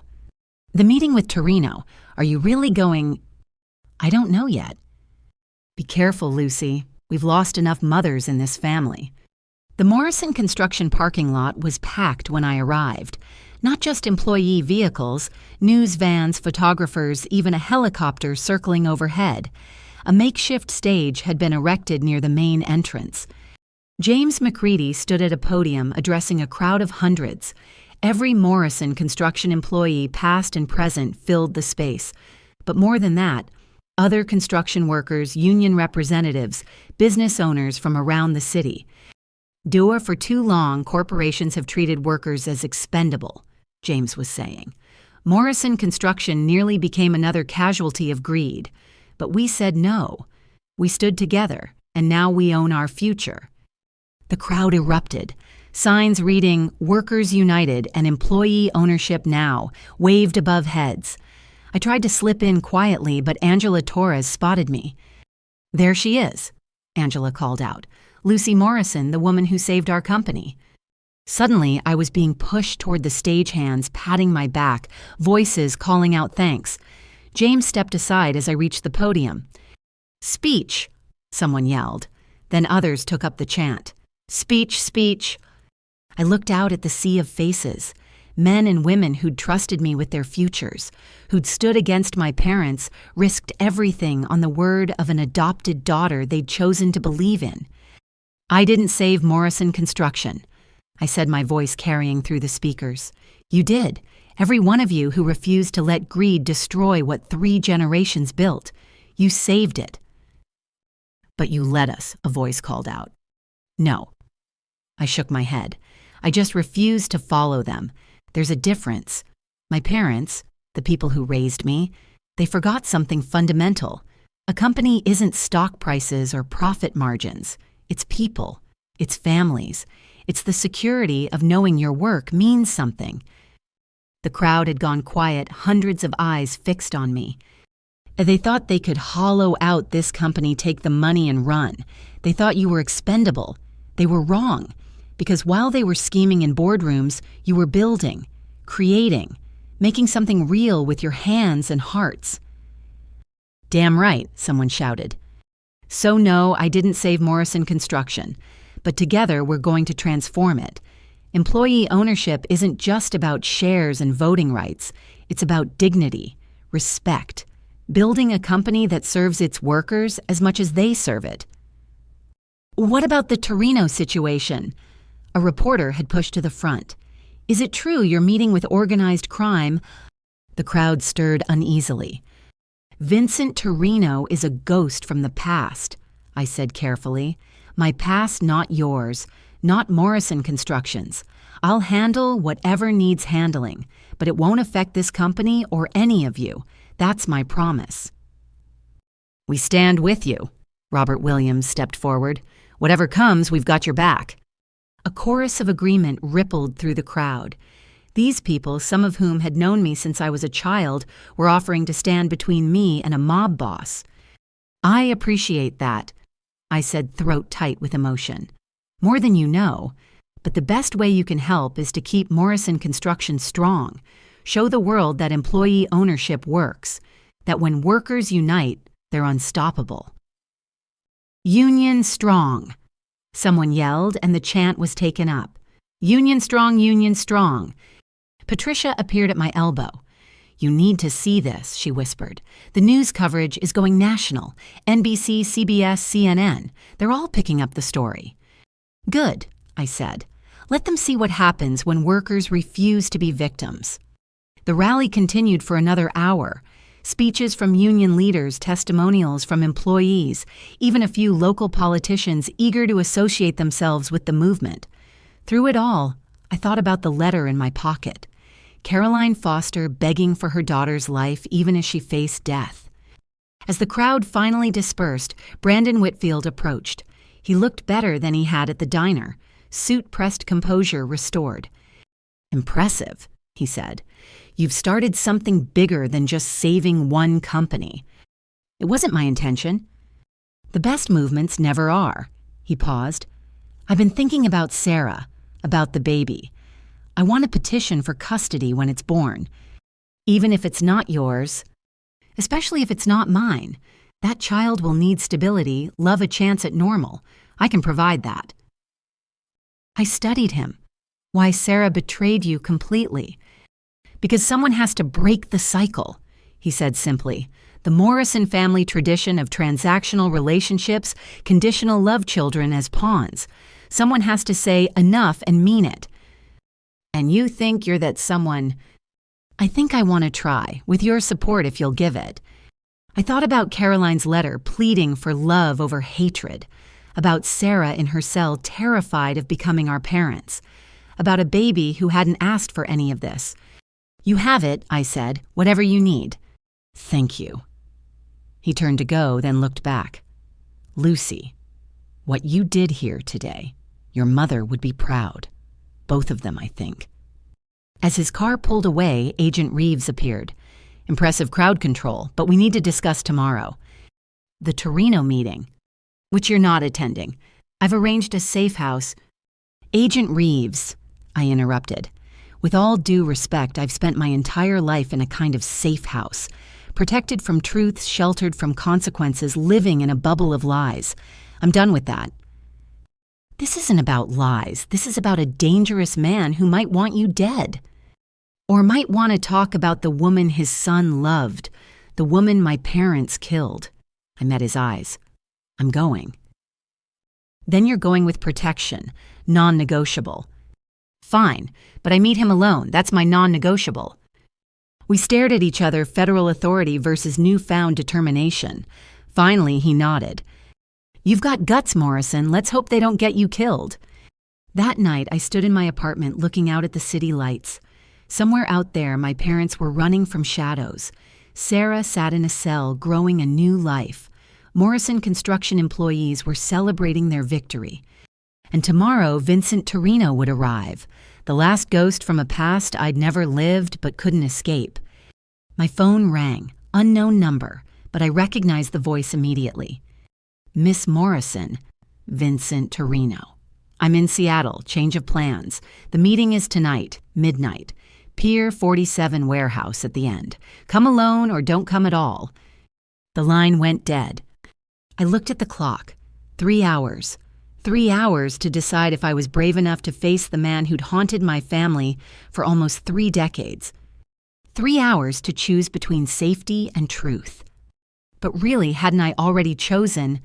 The moment I'd transferred that money stood up to my parents save those jobs. I'd chosen truth over comfort. Now I just had to live with the consequences. By 10 p.m., my phone wouldn't stop ringing. The Morrison construction employee takeover had gone viral, but someone had leaked the Torino connection.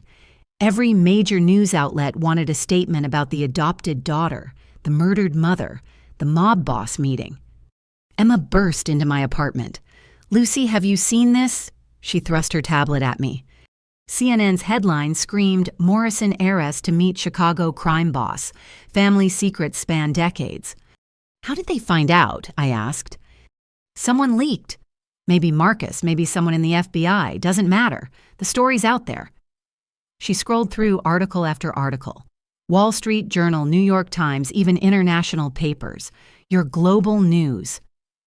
My phone rang again. Patricia. "Lucy, reporters are camped outside my hotel. They know about Caroline, about my friendship with her. Someone's done deep research." "I'm sorry," I said. "I never meant for this to affect you." "Don't apologize. It's time the truth came out. All of it." Her voice hardened. "But Lucy, this changes things with Torino. He hates publicity, hates attention. This meeting might not happen now." She was wrong. At 11:30, as I prepared to leave for the pier, a black town car pulled up outside my building. The driver, a mountain of a man in an expensive suit, held up a sign with my name. "Mr. Torino sends his compliments," he said in accented English. "He thought you might appreciate a ride considering the media attention." I looked at the news vans already gathering. Getting to Pier 47 alone would be impossible. "Agent Reeves will follow," I said. Mr. Torino expected that. He has no objection as long as they remain outside. The ride through Seattle felt surreal. The driver said nothing more, navigating empty streets with practiced ease. We passed the Morrison construction building, lit up despite the late hour. Employees still celebrating or maybe just too excited to go home. Pier 47 was deserted except for a few expensive cars and men in dark suits who screamed private security. The warehouse at the end looked abandoned from outside, but warm light spilled from the windows. "Through there," the driver said, pointing to a side door. "He's waiting." I texted Reeves my location, then entered alone. The warehouse interior had been transformed into an elegant space. Persian rugs covered the concrete floor. Antique furniture created an intimate sitting area. And in a leather wingback chair sat Vincent Torino. He was older than his pictures suggested, probably pushing 80, but his eyes remained sharp, dangerous. The eyes of a man who'd ordered deaths and never lost sleep over them. "Lucy Morrison," he said, not rising. "You look like her." "Like Caroline." "Like Hope," he corrected. She had that same determined chin, that same way of standing like the world better not try to push her around. The world pushed her pretty hard. "Sit." It wasn't a request. I sat in the chair across from him, hyper-aware of the men standing in shadows around us. "I didn't kill your mother," he said without preamble. "Whatever your parents told you, whatever lies they spun, Caroline's death wasn't my doing." The letter my father left suggested otherwise. "Your father was a coward who let my men chase a frightened girl to her death. But the brake lines, the actual crash, that was all William Morrison." He pulled out a cigarette, lit it with hands that barely trembled. "I wanted Caroline back.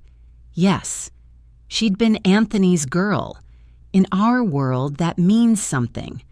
But I would never have hurt her. Why should I believe you? Because I'm here." He gestured around the warehouse. "I could have taken you any time in the last 28 years. Instead, I watched, waited, let you grow up in that house of lies." "Why, because you were Caroline's choice. She died rather than give you up, to them or to me. I respected that, respected her." He stood then, moving to a table where a bottle of wine waited. "Do you know why she ran to Seattle? Why of all places she came here?" I shook my head. "Because I told her to." He poured 2 glasses, handed me one. "After Anthony died, she was lost, grieving. Some college boy took advantage of that grief. When she found out she was pregnant, she came to me, asked what to do." "And you told her to run?" "I told her Anthony would want her to be happy, would want his child because she was carrying his child in her heart, even if not her body, to have a chance at a normal life." He sipped his wine. "So I gave her money, a car, and the name of someone in Seattle who'd help her start over." "Who?" "Patricia Morrison." He smiled at my shock. "Oh yes, I knew Patricia. She'd done legal work for some of my legitimate businesses. Smart woman, kind too. I knew she'd help a scared pregnant girl. So you sent Caroline to Patricia, who introduced her to William, and the rest is tragedy." His face darkened.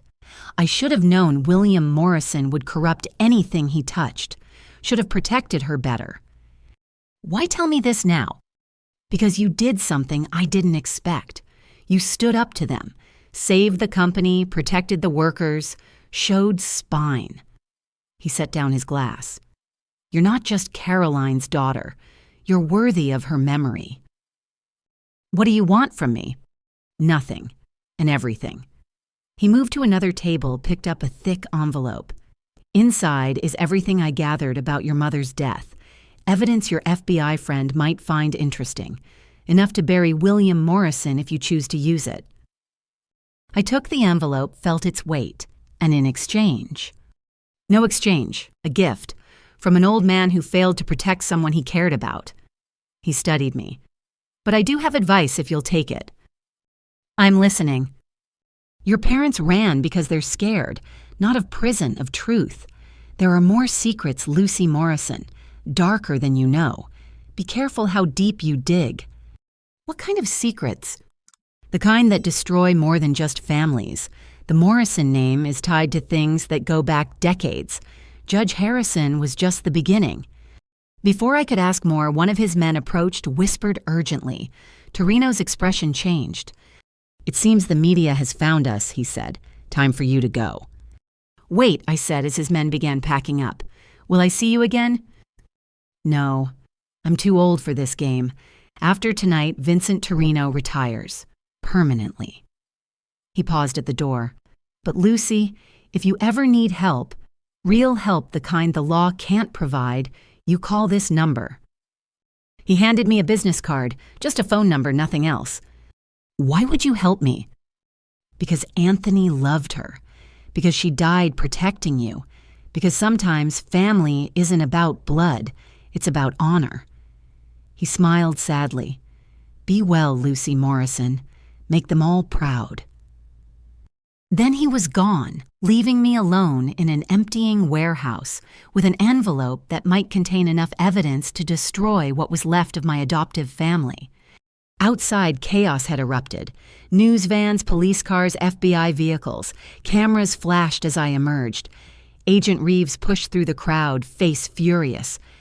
"Are you insane?" he hissed, pulling me toward his car. "Do you have any idea what you just did?" "Had a conversation with an old man about my dead mother," I said calmly. "A conversation that's now international news." He gestured at the media circus. "Morrison heiress meets mob boss. How's that for a headline?" But I wasn't listening. On the nearest news van's monitor, I saw something that made my blood run cold. Sarah's mugshot next to the words, "Breaking News." "Turn that up," I shouted. "Oh, Morrison, sister of Lucy Morrison, who met with alleged crime boss Vincent Torino tonight, has been hospitalized after collapsing in federal custody. Sources say the pregnancy complications are severe." "Get me to the hospital," I told Reeves. "Now." "Lucy, now." As we raced through Seattle streets, I clutched Torino's envelope. Secrets within secrets, he'd said. Darkness deeper than I knew. But right now, none of that mattered. My sister, the woman who'd betrayed everyone, stolen everything, planned to destroy dozens of lives, was fighting for her own life. And despite everything, I couldn't let her face it alone. Because Vincent Torino was right. Sometimes family isn't about blood or law or shared history. Sometimes it's just about showing up when someone needs you, even if they don't deserve it. Especially if they don't deserve it. The hospital smelled of disinfectant and despair. I found Sarah in the high-security ward, handcuffed to her bed, despite being unconscious. Monitors beeped steadily, tracking 2 heartbeats, hers and the baby's. Brandon sat beside her, holding her free hand. He looked up when I entered, eyes red-rimmed. "The doctors say it's stress-induced preeclampsia," he said quietly. "The pregnancy, the arrest, everything. Her body's shutting down." I sat across from him, studying my sister's face. Without makeup, without the perfect composure, she looked young, vulnerable. "Why are you here?" I asked Brandon. "After everything she did." "Because I loved her. Not the woman she became, but the woman I thought she was. Maybe that person never existed, but—" He squeezed Sarah's hand. "The feelings were real, even if she wasn't." A doctor entered, checking charts and monitors. "Are you family?" she asked me. "I'm her sister." "Good. We need to discuss options. The pregnancy is only 20 weeks. If we deliver now, the baby likely won't survive. But if we wait, your sister might not." "What does Sarah want?" "She hasn't regained consciousness since arriving. Mr. Whitfield has no legal standing to make medical decisions. That falls to next of kin." I felt the weight of that responsibility. Sarah, who'd stolen and schemed and betrayed now, depended on me to choose between her life and her child's. What would give them both the best chance, I asked. Aggressive treatment for the preeclampsia, medication monitoring, bed rest. But she'd need to remain in custody, and the stress of that environment. "She'll be released to home monitoring," Brandon said suddenly. "I'll petition the court. Medical necessity. She'll stay with me, ankle monitor, full surveillance. Whatever it takes." "Brandon," I started, but he cut me off. "She's carrying a child, Lucy. Whatever she's done, that baby deserves a chance." Before I could respond, my phone rang. Patricia. "Lucy, you need to see the news, now." I found a television in the waiting room. Every channel showed the same thing, William and Margaret Morrison in handcuffs being led into FBI headquarters. "Captured at the Canadian border," the reporter was saying. The Morrison parents who fled amid financial fraud allegations were attempting to cross using false identification. but it was what came next that stopped my heart. In a shocking twist, William Morrison has agreed to testify about what he calls decades of corruption in Seattle's construction industry. Sources say his testimony could implicate dozens of prominent business and political figures. "He's going to burn it all down," I whispered. My phone rang again. Agent Reeves. "Lucy, your father's talking. He's giving us everything: names, dates, bribes, kickbacks. Half of Seattle's elite are about to be arrested." Why now? Because he knows he's finished. The evidence from Torino, plus what we already had, he's looking at life in prison. This is his play for a deal. I thought about my father, the man who'd raised me while hiding my mother's murder. Now faced with consequences, he was willing to destroy everyone who'd ever worked with him. "There's more," Reeves continued.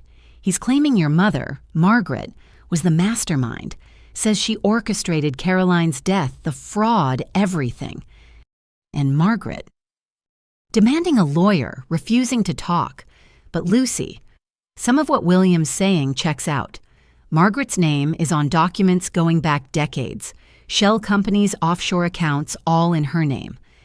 I returned to Sarah's room where Brandon was speaking softly to her unconscious form. The monitors continued their steady rhythm. "She's turning them against each other," I said. "Our parents. They're destroying each other to save themselves." Brandon looked up. "Good. Let them tear each other apart. Maybe some truth will fall out in the process." My phone buzzed. Emma texting urgently. "Emergency board meeting called. Several members want to distance themselves from Morrison Construction given the news. We could lose everything we just saved." "I have to go," I told Brandon. "The company—" "Go," he said. "I'll stay with her, with them." I touched Sarah's hand briefly. Despite everything, she was still my sister, still carrying an innocent life that deserved protection. "Fight," I whispered to her. "For once in your life, fight for something that matters." The Morrison Construction boardroom was in chaos when I arrived. Board members who'd supported my parents for years now scrambled to distance themselves from the tainted Morrison name. "We need to rebrand immediately," one was saying. "The Morrison name is toxic now. We need to consider selling," another added. "Cut our losses before—" "Before what?" I interrupted, entering the room. "Before we finish what we started. Before we prove that employee ownership can work." "Lucy," the board chairman said carefully, "your father's testimony will destroy this company's reputation. Every contract will be scrutinized, every relationship questioned." "Good," I said, taking my seat at the head of the table. "Let them scrutinize, let them question. We have new leadership, new ownership, new values. We're not the company William Morrison built on bribes and blood." "The media won't see it that way," someone protested. "Then we'll show them." I stood looking at each board member. "We'll open our books, complete transparency. Every contract, every payment, every decision. We'll show Seattle what honest business looks like." "That's corporate suicide," the chairman said. "No," Patricia said from the doorway. "That's corporate rebirth." She entered with James McCready, Angela Torres, and a dozen other employee owners. They filled the room surrounding the old board members. "We've taken a vote," James announced. "The employee owners support Lucy's proposal, full transparency, complete reform. And if any board members can't support that vision," he smiled grimly, "we'll vote in ones who can." The old guard looked around nervously. They were outnumbered, outmaneuvered, facing a new reality where workers had power. One by one, they capitulated. Within an hour, half the board had resigned. The others pledged support for the Transparency Initiative. As the meeting concluded, my phone rang, an unknown number. "Miss Morrison." A woman's voice, elderly but strong. "My name is Dorothy Foster. I believe you might be my granddaughter." Caroline's mother, the grandparents Patricia had mentioned. Yes, I managed. "I think I am." "We saw the news, saw your picture. You look just like her, just like our Caroline." Her voice broke. "We thought she died in college. Never knew about you. Never knew." "Where are you?" I asked. Florida. But we're flying to Seattle tomorrow. We need to meet you. Need to see... A pause. Is it true what they're saying? That your adoptive parents killed her? I don't know all the details yet, I said carefully, but yes, they were involved in her death. Silence. Then, we'll see you tomorrow. There are things you need to know about Caroline, about why she really left Chicago. Another piece of the puzzle, another secret waiting to be revealed. That night, I stood in my office, grandfather's office, looking out at the city. Somewhere, my adoptive parents sat in separate cells turning on each other. Sarah fought for her life and her babies. The Fosters flew toward a granddaughter they'd never known existed. And Morrison Construction, built on lies and corruption, began its transformation into something clean. My phone buzzed. A text from the number Vincent Torino had given me. Saw the news. Your parents in custody. The truth emerging. Caroline would be proud. So is an old man in Chicago. Be well, Lucy Morrison. I smiled sadly. Even mob bosses, it seemed, could appreciate justice when they saw it. Emma entered with a stack of papers. Preliminary audit results. Your father was telling the truth. The corruption goes deep. But Lucy, the employee fund is clean. Every pension protected. Your grandfather kept the workers' money separate from the dirty deals. Of course he did, I said. He knew what was happening, tried to protect what he could. There's something else, a safety deposit box in your grandfather's name we didn't know about. The key was in his old desk. Inside... She handed me a letter. Grandfather's handwriting dated a month before his death. My dearest Lucy, if you're reading this, then you've taken control of Morrison Construction. Good. It was always meant to be yours. I knew about Caroline, knew what William and Margaret did. My greatest shame is that I couldn't stop it, couldn't save her. But I could save you, could give you a place in this family even if they never truly accepted you. The company will need rebuilding. William's corruption runs deep, but you have something he never had, integrity. Use it. Transform Morrison Construction into what it should have been. I'm leaving you more than a company. In this box are Caroline's things, photos, letters, mementos I saved. Your mother was a remarkable woman who loved you more than life itself. Be better than we were, Lucy. Break the cycle. Build something worthy of the sacrifice she made. All my love, Grandfather. I wiped away tears as I looked through Caroline's things. Photos of a young woman full of hope, letters to friends about her dreams, an ultrasound photo labeled Baby Girl Morrison. She'd already chosen my name, already saw me as a Morrison even before the adoption. Lucy, Emma said softly, what do you want to do? I looked at my friend, my lawyer, my support system. Then at the photos of Caroline Foster, the mother I'd never known but who'd shaped my entire life. We rebuild, I said. We take Grandfather's dream and Caroline's sacrifice, and we build something worthy of them both. Morrison Construction rises from these ashes. The media will be brutal, Emma warned. Your parents' trial, Sarah's situation, the corruption revelations. Let them come, I said. We'll face it with truth, with transparency, with the strength of workers united. Outside Seattle glittered in the darkness.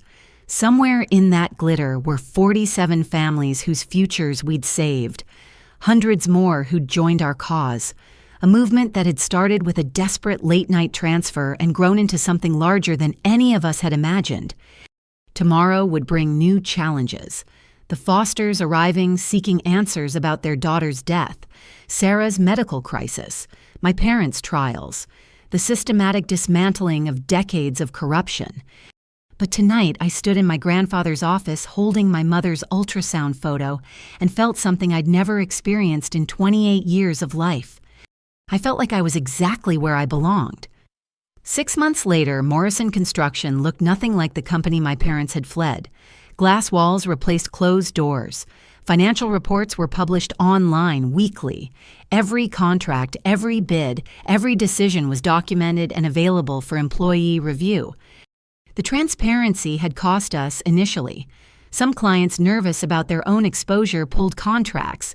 Stock price plummeted. The old guard predicted bankruptcy within months. They were wrong. New clients came drawn by our radical honesty. Government contracts favored our open book approach. Young engineers and architects tired of industry corruption flocked to join us. Morrison Construction became synonymous with integrity in an industry desperate for it. I stood before 200 employees at our quarterly meeting, Sarah's baby sleeping in my arms. 6 months ago, I said, we saved this company from destruction. Today we've proved something more important. That honest business isn't just possible, it's profitable. The crowd erupted in applause. In the front row, Dorothy and Robert Foster beamed.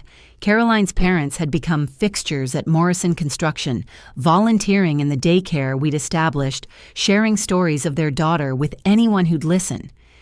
Our revenue is up 15%, I continued. Our employee satisfaction scores are the highest in the industry, and today I'm announcing our newest initiative, the Caroline Foster Foundation, providing scholarships for children of construction workers. More applause. The baby stirred but didn't wake. Marcus Chen's son, DNA had confirmed it, but Brandon's child in every way that mattered. Sarah, serving her reduced sentence in minimum security, had signed away parental rights.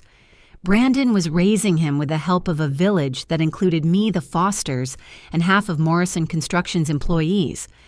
We've also received word from the federal prosecutors, I added. Based on evidence provided by Morrison Construction's Transparency Initiative, 17 corrupt officials have been indicted. The culture of bribes and kickbacks that poisoned Seattle's construction industry for decades is finally ending. As the meeting continued, I thought about my parents. William had received 15 years as testimony, buying him a reduced sentence. Margaret, who'd maintained her innocence to the end, got 25. They'd turned on each other so completely that they'd been placed in separate facilities to prevent communication. Neither had asked about Sarah or the baby. Neither had reached out to me. Lucy. Patricia touched my shoulder. You have visitors. In my office, still strange to think of it as mine, Agent Reeves waited with a woman I'd never seen before. Ms. Morrison, Reeves said, "This is Agent Sarah Kim from our Chicago office. She has information about Vincent Torino." My stomach tightened. Is he all right? He passed away 2 months ago, Agent Kim said gently. Natural causes, but he left instructions regarding you. She handed me an envelope. Inside a simple note, the old debts are paid. Live free. VT. There's more, Kim continued. Torino's organization is dissolving, going legitimate. As part of that process, they've provided us with decades of records, including these. Another envelope, inside documents that made my hands shake. Adoption papers. I breathed. Vincent Torino tried to adopt me. Filed the day after Caroline Foster's death. Kim confirmed. He claimed paternal rights, said Anthony might have been the father. Your adoptive parents fought it won based on Caroline's signed consent. Consent she gave under duress, Reeves added. Torino spent years trying to prove that, but a mob boss fighting respected business leaders for custody was never going to win, I finished. He kept tabs on you, though, Kim said. We found files going back decades. School reports, photos, newspaper clippings. He watched you grow up from a distance. I thought about the old man in the warehouse talking about Caroline with such sadness. He'd lost his son, lost the woman his son loved, and lost any connection to the child who might have been his grandchild. Why didn't he tell me? I asked. Would you have believed him? The mob boss who claimed he just wanted to love Caroline's daughter? Kim shrugged. He chose to watch, to wait, and when you stood up to your parents, he saw his chance to finally tell you the truth. After they left, I sat feeding the baby while Patricia reviewed quarterly reports. Such a strange family we'd built. The aunt who was really my cousin, the nephew who wasn't my blood, the grandparents who'd found me through CNN. My phone rang, Sarah calling from prison. How is he? She asked immediately. Perfect, I said. Brandon brought him to visit yesterday. He's got your eyes. Mom's eyes? She corrected. I've been thinking about that, how traits pass down wanted or not. Sarah, I'm getting therapy, she interrupted. Real therapy. Trying to understand how I became what I became. The therapist says it's not too late to change, to be better. I believe that I said. Even after everything, especially after everything, we're not our parents, Sarah. We get to choose who we become. Silence then. I love you, Lucy. I don't think I ever said that and meant it, but I do. I love you too, I said, surprising myself by meaning it. After she hung up, I looked around my office. Photos covered one wall now. Employees at the company picnic, the Fosters with their new great-grandson Sarah in Prison Orange, holding the baby during a supervised visit, Patricia and I signing the papers that made her CEO while I focused on the foundation. Morrison Construction was thriving. The employee ownership model was being studied by business schools. Other companies were adopting our transparency policies. We'd sparked a movement neither my parents nor I had seen coming. But more than that, we'd built something rarer than business success. We'd built a community of people who chose each other, supported each other, forgave each other. You ready? Patricia asked. The journalism students will be here soon. Once a month, we hosted groups wanting to study our transformation. Today's batch was particularly interested in how we'd handled the media storm. Almost, I said, settling the baby in his carrier. Patricia, do you think Caroline would be proud? She smiled. I think Caroline would be amazed. Her daughter, raised by her killers, not only survived, but transformed their weapon into something beautiful. Yes, Lucy. She'd be proud. As we headed to the conference room, I thought about the journey that had brought us here. The overheard conversation that started everything. The late-night transfer that saved 47 families. The truth about my mother's death. The mob boss who'd loved from afar. The parents who'd chosen corruption over family. The sister who'd learned too late what mattered. Ms. Morrison. A young journalism student raised her hand. Your story has inspired employee ownership movements nationwide. Did you anticipate that when you started? No, I said honestly. I just wanted to save my grandfather's company and protect the people who'd built it. Everything else grew from that simple choice. But the personal cost, another student pressed. Your parents imprisoned your sister in jail death threats from those exposed by your transparency. Was it worth it? I looked at the baby sleeping peacefully, thought of Sarah slowly healing in prison, of Brandon stepping up as a father of the Fosters, finding joy in their great-grandchild of Patricia, finally able to honor her best friend's memory. Cost assumes I lost something of value, I said. But what I gained, truth, purpose, real family, the chance to honor my mother's sacrifice, that's worth more than the lies I left behind. What's next for Morrison Construction? Someone asked. We keep building, I said simply. Not just structures, but community. Not just profit, but purpose.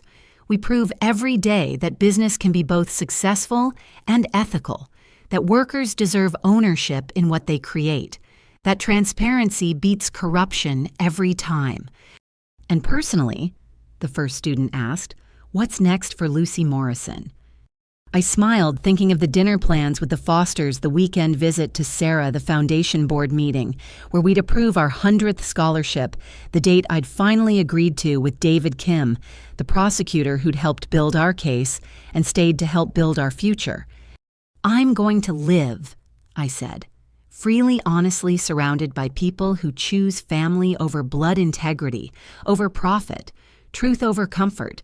I'm going to live the life my mother died protecting my grandfather, dreamed of enabling, and my adoptive parents never understood was possible. That's beautiful, the student said, like a fairy tale ending. No, I corrected gently. Fairy tales end with happily ever after. Real life continues with hopefully ever forward. We're not done. We're just beginning. 2 years had passed since the night I'd overheard my fate through a kitchen door. Morrison Construction had become a case study in ethical business transformation. The employee ownership model had spread to 12 other companies. The Caroline Foster Foundation had sent 43 kids to college. But today wasn't about business. Today was about ghosts. Margaret Morrison sat across from me in the prison visiting room, looking every one of her 68 years. Federal prison had stripped away the polish, revealing the bitter core beneath. "Why did you come?" she asked, her voice hoarse from disuse. "Sarah asked me to," I said simply. "She thought it was time." "Sarah," she laughed bitterly, "my perfect daughter, in prison because of you. Sarah's in prison because she stole $900,000 and orchestrated federal fraud, but she's getting out next month. Time served good behavior cooperation with authorities." Margaret's eyes sharpened. "Getting out." "Brandon's been preparing. She'll live with him and little Anthony for the supervised release period. She's been taking accounting courses, plans to work for the foundation. Legitimate work this time." "Anthony," she tasted the name.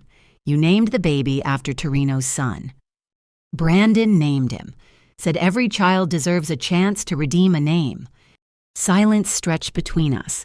I'd rehearsed this conversation 100 times, but faced with the woman who'd raised me while hating me, words failed. "I have cancer," she said suddenly. "Pancreatic, 6 months, maybe less." The news hit like a physical blow, unexpected in its impact. "I'm sorry." "Are you—" She leaned forward. "Are you really sorry the woman who helped kill your mother is dying?" "I'm sorry for the waste," I said. "You could have been a mother to me, a real mother. Instead, you chose hatred." "I chose loyalty. To my husband, my real daughter, my family name." "Your husband who blamed everything on you to save himself. Your daughter, who you taught to steal. Your name that's now synonymous with corruption." I shook my head. "What did that loyalty buy you, Margaret?" Her face crumbled. For the first time in my life, I saw her cry. "I lost everything," she whispered. "Everything I built, schemed for, protected. Gone." "Not everything, I said. You still have 2 daughters who survived your parenting, a grandson you've never met, a chance to make some kind of peace before I die." She wiped her eyes, composure reasserting. "What do you want from me, Lucy?" "The truth, about Caroline, about what really happened that night." She was quiet so long I thought she wouldn't answer.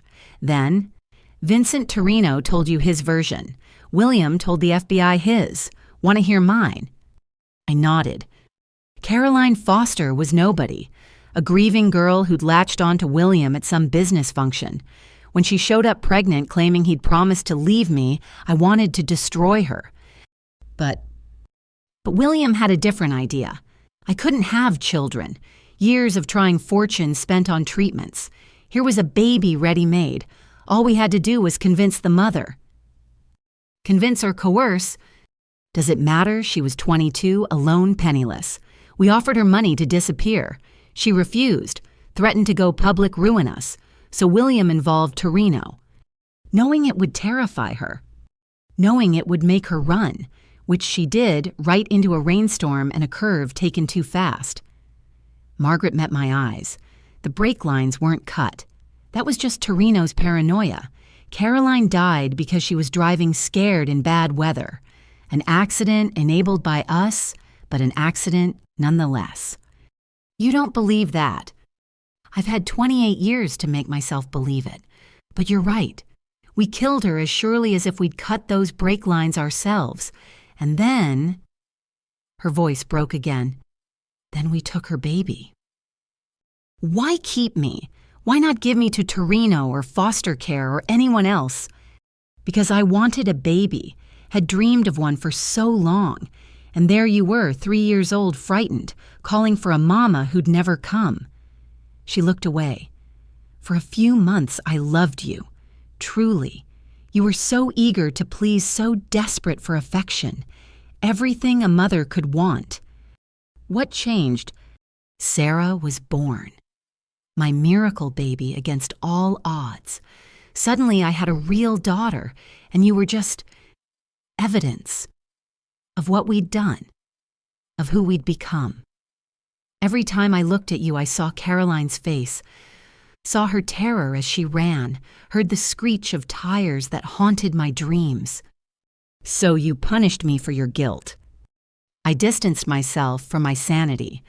But William insisted on keeping you close, said grandfather would ask questions if you disappeared.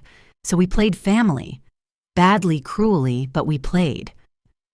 And Sarah knew you were adopted, but not the details. She created her own narrative, that you were competition, a threat. We didn't correct her. It was easier to let her hate you than explain why we did. We sat in silence, 28 years of dysfunction laid bare between us. I don't expect forgiveness, Margaret said finally. I don't deserve it, but I need you to know. Caroline fought for you. Even as Torino's men surrounded her, even as William threatened her, she refused to give you up. She loved you more in her short time as your mother than I managed in decades. I know, I said. I've met her parents. They tell me stories about her. Show me pictures. I know who she was. Then you know she'd be proud of what you've become, of what you've built from the ashes of our greed. Is that why you wanted to see me, to offer approval I don't need? No. She reached into her pocket, pulled out a small key. I wanted to give you this. My safety deposit box. Everything's in Sarah's name now. She'll have access when she's released, but there's something in there for you. What? The only thing of value I have left, the truth. Recordings William didn't know I made, documents he thought were destroyed, names of everyone involved in Caroline's death and the cover-up. Why now? Because I'm dying. Because you saved Morrison Construction and all those families despite what we did to you. Because Sarah's getting a second chance she doesn't deserve. Because maybe if there's a God, this might balance the scales a fraction. I took the key, its weight heavier than metal should be. There's one more thing, she said as our time ran out. In the box, there's a letter. From Caroline. She gave it to me the day she died, asked me to give it to you when you were old enough. I never did. Another sin to add to the collection. 25 years you kept it. 25 years I read it, hoping to find justification for what we did. Instead, I found only love. A mother's love for a daughter she knew she might never see grow up. The guard signaled our time was over. Lucy, Margaret said as I stood to leave, I know I have no right to ask, but could you bring Anthony to see me just once before? I thought of all the times she'd pushed me aside for Sarah, all the moments she'd chosen cruelty over kindness, all the love she'd withheld out of guilt and resentment. I'll ask Brandon, I said. It's his decision. Thank you, she whispered. And Lucy, I'm sorry for all of it. It doesn't change anything, but I'm sorry. I left her there, a dying woman in a federal prison, finally speaking truths that came too late. But even late truths had value. Even deathbed confessions could bring closure. That evening, I sat in Morrison Construction's Memorial Garden, a space we'd created to honor grandfather and all those who'd built the company. Patricia found me there reading Caroline's letter for the 10th time. My darling Lucy, if you're reading this, then the worst has happened and I'm not there to watch you grow. But I need you to know, you are loved, you are wanted, you are the best thing that ever happened to me. I don't know what the Morrisons will tell you about me. Maybe nothing, maybe lies. So let me tell you the truth. I was young and scared and alone, but the moment I knew you existed, I had purpose. You gave me strength I didn't know I had. They want to take you from me. Say I'm not fit to be your mother. Maybe they're right. I'm nobody special. Just a girl who made mistakes and got in over her head. But I love you with every fiber of my being. If they raise you, I pray they'll be better to you than they've been to me. I pray they'll see you as the gift. You are not the burden they seem to think. I pray you'll grow up strong and kind and brave. Know this, my sweet girl, wherever I am, whatever happens, my love goes with you. In every smile, every tear, every moment of your precious life, you carry my heart. Be better than all of us, Lucy. Break free from whatever chains they put on you. Live, love, soar. Forever your mother, Corey Caroline. She knew, Patricia said softly, reading over my shoulder. Somehow, she knew they'd try to contain you, and she wanted you to break free. Mission accomplished, I said, wiping away tears. What will you do with Margaret's evidence? Give it to the FBI. Let them finish what we started. Everyone involved in covering up Caroline's death should face justice. Even if it destroys more reputations, impacts Morrison Construction. We've survived worse. We'll survive this too. Patricia squeezed my shoulder. The board meeting's in an hour, ready to face the future. I folded Caroline's letter carefully, holding it close. I've been ready my whole life. As we walked back to the building, my phone rang. David from the courthouse. Sarah's release was approved, he said. She'll be out tomorrow. Thought you'd want to know. We'll be there, I promised. Tomorrow my sister would walk free. Not the same woman who'd entered prison, but someone trying to be better. Someone learning what I'd always known. That family isn't about blood or names or inheritance. It's about showing up, forgiving, trying again. Margaret Morrison was dying. William Morrison was serving his time. Sarah Morrison was getting her second chance. And Lucy Morrison, Lucy Foster Morrison, as I'd legally become, was living the life her mother had died protecting. Not a fairy tale ending, just a human one. Messy, complicated, ongoing. But honest. Finally, blessedly honest. The morning Sarah walked out of federal prison, a crowd waited that she hadn't expected. Not reporters or protesters, but Morrison Construction employees. 47 families whose jobs she'd nearly destroyed stood in the parking lot holding a banner, "Everyone deserves a second chance." She stopped at the prison gates, baby Anthony in her arms. Brandon had brought him, tears streaming down her face. "Why?" she asked when I reached her. "Why are they here?" "Because James McCready's son just got out of prison for drug charges," I said. "Because Angela's daughter struggles with addiction. Because everyone here knows what it's like to need forgiveness." "I don't deserve this," she whispered. No, I agreed. But grace isn't about deserving. Robert Williams stepped forward, the security guard who'd helped expose everything. "Miss Sarah, we voted. Unanimous. You're welcome at Morrison Construction. Fresh start if you want it." She broke down completely, then sobbing into Anthony's hair while Brandon held them both. The employees applauded, not for who she'd been, but for who she might become. Later in the Morrison Construction conference room, Sarah signed her employment contract. Entry-level accounting in the foundation, full transparency daily check-ins with her parole officer. She'd gone from CFO in waiting to junior clerk and seemed grateful for it. "I want to show you something," she said after the paperwork was complete. She pulled out a worn notebook. "I've been keeping this in prison. Every person I hurt, every dollar I stole, every life I affected. I'm going to make it right, however long it takes." "Sarah, you can't—" "I can try." She looked at me with clear eyes. "You saved the company despite me. The least I can do is help rebuild what I tried to destroy." That afternoon, we held Morrison Construction's third annual shareholder meeting. The warehouse was packed with employee owners, community partners, and journalists documenting our ongoing transformation. 3 years ago, I said from the podium, this company almost died from greed. Today it thrives on transparency. Our revenue has doubled. Our employee satisfaction leads the industry, and our model has inspired 23 other companies to adopt employee ownership. Applause filled the space, but I wasn't finished. Today marks another milestone. The Caroline Foster Foundation has partnered with the city to create the Foster Center for Business Ethics. It will train the next generation in transparent, ethical business practices. Dorothy Foster stood to wave her husband Robert beside her. At 80, they'd become the grandparents I'd never had, throwing themselves into the foundation's work with passion. But perhaps most importantly, I continued, Today, we announce Morrison Construction's biggest project yet.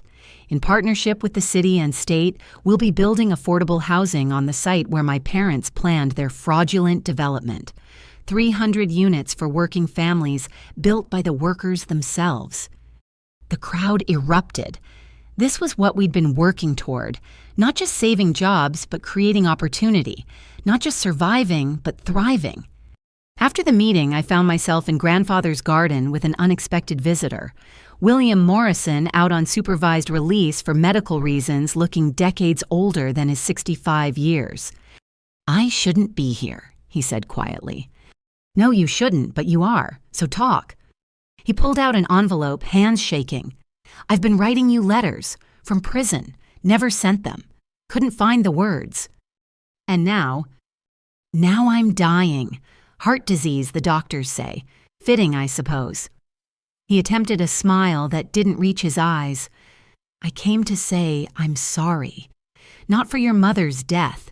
Margaret told the truth about that. But for everything after. For raising you without love. For choosing greed over family. For teaching Sarah to be like us. Sorry doesn't bring back 28 years. No, but maybe it helps with the next 28. He held out the envelope. "It's all in here. Every detail about Caroline I remember. Every moment of guilt. Every time I watched you exceed our expectations despite our neglect. Your story, from my perspective." "Why would I want that?" "Because Anthony asked for it. Your nephew. He'll want to know his family history someday. The real history, not the sanitized version. He deserves to know where he came from, mistakes and all." I took the envelope, feeling its weight. "Is that all?" "No." He met my eyes for perhaps the first time in my life. "I loved you. In my broken, selfish way, I loved you. Not enough to protect you from Margaret's coldness or Sarah's jealousy or my own cowardice. But I loved you. Caroline would have hated how I showed it, but it was there." "Why tell me now?" "Because I'll be dead soon. Because you've become everything I was too weak to be. Because maybe somewhere Caroline knows that her daughter survived us, thrived despite us, became the Morrison this family needed." He turned to leave, then paused. "The FBI asked me about other crimes, things from the early days when father was still alive. I told them nothing. But Lucy, be careful. The Chicago connection went deeper than just Torino. There are still shadows in this company's foundation." "What kind of shadows?" "The kind that think employee ownership is bad for business. The kind that lost money when we went transparent. The kind that might want the old ways back." He coughed a wet sound that spoke of limited time. "Watch your back. You've made enemies of powerful people." After he left, I sat in the garden processing his warning. We'd survived family betrayal, federal investigation, and public scandal. But there were always more threats, more challenges. My phone buzzed. David texting from the courthouse where he was prosecuting another corruption case we'd exposed. "Dinner tonight, I have news." 4 hours later, we sat at our favorite restaurant. Nothing fancy, just good food and quiet conversation. David had become my anchor through the chaos, the steady presence who reminded me life existed beyond Morrison Construction. "So what's the news?" I asked. He pulled out a small box. "I love you. I love your dedication to justice, your compassion for people who've hurt you, your strength in the face of impossible odds. I love that you turned tragedy into triumph, that you chose building over burning. Marry me." The ring was simple, elegant, perfect, like the man offering it. "Yes," I said, laughing and crying simultaneously. "Yes, of course, yes." Around us, the restaurant continued its normal evening service, unaware that Lucy Morrison, the girl who discovered her life was a lie, had just chosen her own truth. Later that night, I stood in my apartment looking at the wall of photos that told my story. Caroline Foster, young and hopeful. The Morrisons playing at family. Sarah in prison orange learning humility. Anthony taking his first steps. The employees of Morrison Construction, faces bright with ownership.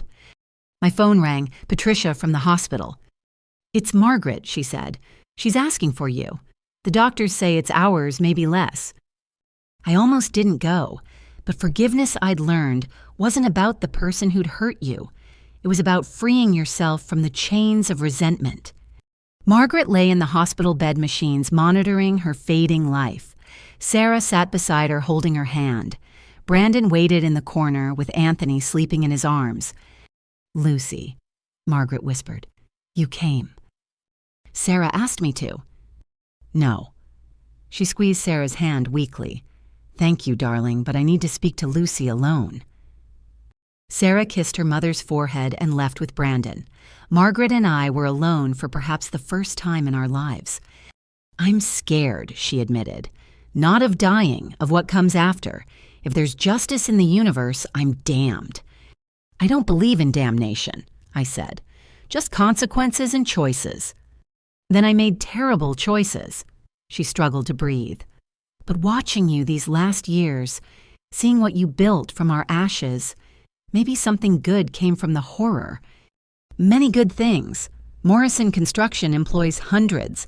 The foundation educates dozens. Families are secure because we chose transparency over profit." "We," she smiled faintly. "You still include me in the family. You raised me, badly, coldly, but you were there. That makes you family even if we both wish it were different.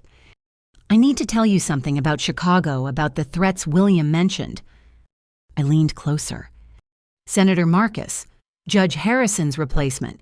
He was part of the original deal with Torino. He's been quietly buying Morrison Construction stock through shell companies, preparing a hostile takeover. To restore the old ways, the bribes, the kickbacks, the corruption. He has backing from others who profited from how things were." She gripped my hand with surprising strength. "Stop him. Protect what you've built." "How?" "Williams' files, hidden in the old house. Under the basement stairs, there's a safe. Combination is Caroline's death date." Her breathing grew labored. "Everything's there. Enough to bury Marcus and anyone who stands with him." "Why didn't William use it?" "Insurance he never cashed. Too afraid of mutually assured destruction. But you've already destroyed the old Morrison Construction. You've got nothing left to lose." The machines began alarming. Nurses rushed in, pushing me aside. But Margaret held my gaze until the end, something like peace finally settling on her face. Sarah returned as they pronounced time of death. We stood together, adopted daughter and biological daughter, united in grief for a woman who'd failed us both, but tried for redemption at the end. "She loved you," Sarah said quietly. In her twisted way, she loved us both. "I know," I said. "It just wasn't enough." The funeral was small. William in custody supervision, the Fosters offering support, Morrison Construction employees who remembered Margaret from better days. Sarah spoke beautifully about complicated love and imperfect mothers. I spoke about redemption and the courage to change even at the end. That night I went to the old house with David and Patricia. In the basement, exactly where Margaret had said we found the safe. Inside evidence that would reshape Seattle's political landscape. Senator Marcus, 3 judges, a dozen business leaders. All documented, all dirty. "This is dynamite," David said, reviewing the files. "Properly presented, this could clean out the last of the old corruption network." "Then let's present it properly," I said. 6 weeks later, Senator Marcus was arrested on federal corruption charges. The hostile takeover attempt collapsed as his backers fled association with scandal. Morrison Construction's employee ownership was safe, protected by law and public support. The wedding was held in grandfather's garden on a perfect September day. Sarah was my maid of honor, her own redemption journey continuing daily.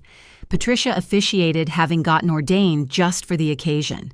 The Fosters walked me down the aisle, Caroline's parents giving me away as their own would have. Morrison Construction employees filled the seats, my chosen family, celebrating love arising from ashes. Anthony, now 3, carried the rings with serious determination. "Do you Lucy Foster Morrison take this man?" Patricia asked. I do. I said, looking at David, who'd stood by me through revelation and rebuilding. Do you, David Kim, take this woman, every complicated, courageous piece of her, he said, making me laugh through tears. As we kissed, sealing our commitment, I felt Caroline's presence. Not ghostly or mystical, just the quiet certainty that somewhere, somehow, she knew her daughter had not just survived, but thrived. The reception was held at Morrison Construction, transformed with lights and flowers. Speeches ranged from hilarious James McCready describing my first day attempting construction work to heartfelt Sarah, thanking me for forgiveness she still didn't feel she deserved. But it was Dorothy Foster who captured the heart of it all. Caroline would be so proud, she said, raising her champagne, not just of what Lucy's accomplished, but of how she's done it, with integrity, with compassion, with the courage to transform pain into purpose. To Lucy and David, may your love be as strong as your convictions. As the evening wound down, I found myself on the roof overlooking Seattle. The city sparkled below, cleaned of some corruption, still fighting to be better, like all of us. No regrets, David asked, joining me. None, I said. Every painful revelation, every hard choice, every moment of doubt led here. To this life, this purpose, this family I chose and who chose me. And William's warning, the shadows he mentioned, will always exist, but shadows only have power in darkness. We'll keep shining light, keep choosing transparency, keep proving honest business is good business. Speaking of business, David smiled. Patricia asked me to give you this, tomorrow's headline. The business section preview. Morrison Construction announces nationwide expansion of employee ownership model. 50 companies commit to transformation. 50 companies, I breathed. Thousands of workers. Caroline's legacy, David said.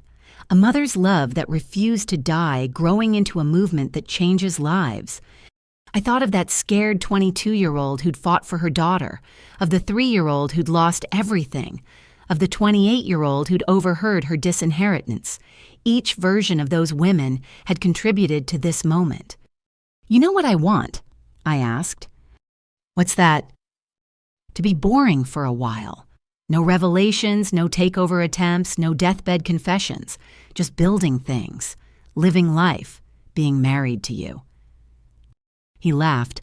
I give it a week before something dramatic happens. He was wrong. We got 2 whole weeks of normalcy before the next crisis. But that's another story, one of growth, rather than survival, of expanding light, rather than fighting darkness. For now, on my wedding night, surrounded by chosen family and earned joy, I was simply Lucy Kim, wife, sister, aunt, leader, survivor. Daughter of Caroline Foster, who'd loved me more than life. Daughter of William and Margaret Morrison, who'd failed me into strength. Creator of my own story, finally fully free. And that, I told the room full of Harvard business students, is how Morrison Construction became the flagship of the employee ownership movement. Hands shot up with questions. They always did when I told the complete story, but my co-presenter fielded them with practiced ease. The transformation wasn't just about business structure, Sarah explained. It was about recognizing that every person in an organization has value beyond their job title. When you give people real ownership, not just of shares, but of decisions of purpose, of future, they give back tenfold. She'd become our most powerful advocate, her journey from federal prison to foundation president, resonating with audiences who'd written their own lives off. Mrs. Kim, one student asked, "Do you ever reconcile with the idea that your adoptive parents were criminals?" I reconcile with the fact that good people can do terrible things, and terrible people can raise good children, I answered. My parents taught me through negative example exactly who I didn't want to be. In a way, their failures shaped my values as much as my grandfather's virtues. What about Margaret Morrison's warning? Another asked. The ongoing threats. There will always be those who profit from corruption, I said. Our job is to make honesty more profitable. every company that adopts employee ownership, every business that chooses transparency, every worker who gains real equity, they're all bulwarks against the shadows. After the lecture, Sarah and I walked through Harvard's campus. Anthony, now 8, ran ahead, while my own daughter, Caroline Patricia Kim, toddled beside us. "Think Mom and Dad would recognize us?" Sarah asked suddenly. "I think they'd be shocked that the daughters they tried to destroy ended up saving each other," I said. "That their legacy became exactly opposite of what they intended." "Grandfather would recognize us," she said. "He saw this potential all along." We reached the memorial garden Harvard had created for Caroline Foster, funded by her foundation. A simple stone bench bore the inscription, "A mother's love echoes through generations." Dorothy Foster sat there with her great-grandchildren telling stories about the grandmother they'd never meet, but whose sacrifice shaped their world. "Ready to head home?" David asked, joining us with Brandon and Patricia. Our strange, beautiful family assembled once more. "Almost," I said. "Just one more minute." I touched the memorial plaque, thinking of the journey from that kitchen door to this moment. Morrison Construction now operated in 12 states. The employee ownership movement had spread internationally. The Caroline Foster Foundation had sent 300 kids to college. All because a young mother refused to give up her daughter. Because employees stood together against greed. Because sometimes the greatest revenge against those who'd hurt you is to build something beautiful from the wreckage they left behind. "Thank you," I whispered to Caroline's memory, "for loving me enough to fight, for giving me the chance to make it all mean something." A warm breeze stirred the garden, rustling papers in Dorothy's hands. Stories of Caroline kept alive through telling. Stories of transformation spreading through business schools. Stories of family redefined by choice rather than blood. "Now I'm ready," I said, gathering my daughter into my arms. "Let's go home." As we walked toward the parking lot, Anthony asked the question children always ask. "Aunt Lucy, will you tell us the story again about how you saved everyone?" "I didn't save everyone," I corrected gently. "We all saved each other. That's what family does. Real family." Sarah added, "The kind you choose." "The kind that chooses you back," Patricia finished. And as we loaded into our cars to return to Seattle, to Morrison Construction, to the lives we'd built on the foundations of truth and transparency, I knew Caroline's sacrifice had been honored in the best possible way. Not through revenge or riches, but through redemption. Through proving that love, real love, the kind that sacrifices and serves and stands firm, really can conquer all. Even death, even decades of lies, even the deepest betrayals. Love wins if you're brave enough to let it. And we were. Finally, fully, freely we were. What would you have done in Lucy's position? Would you have fought to save the company and protect the employees, even if it meant destroying your own family? Have you ever had to choose between loyalty to family and doing what's right? Please share your thoughts in the comments below. Your stories and perspectives matter to us. If this story moved you, please like this video and subscribe to our channel for more powerful narratives of transformation and triumph.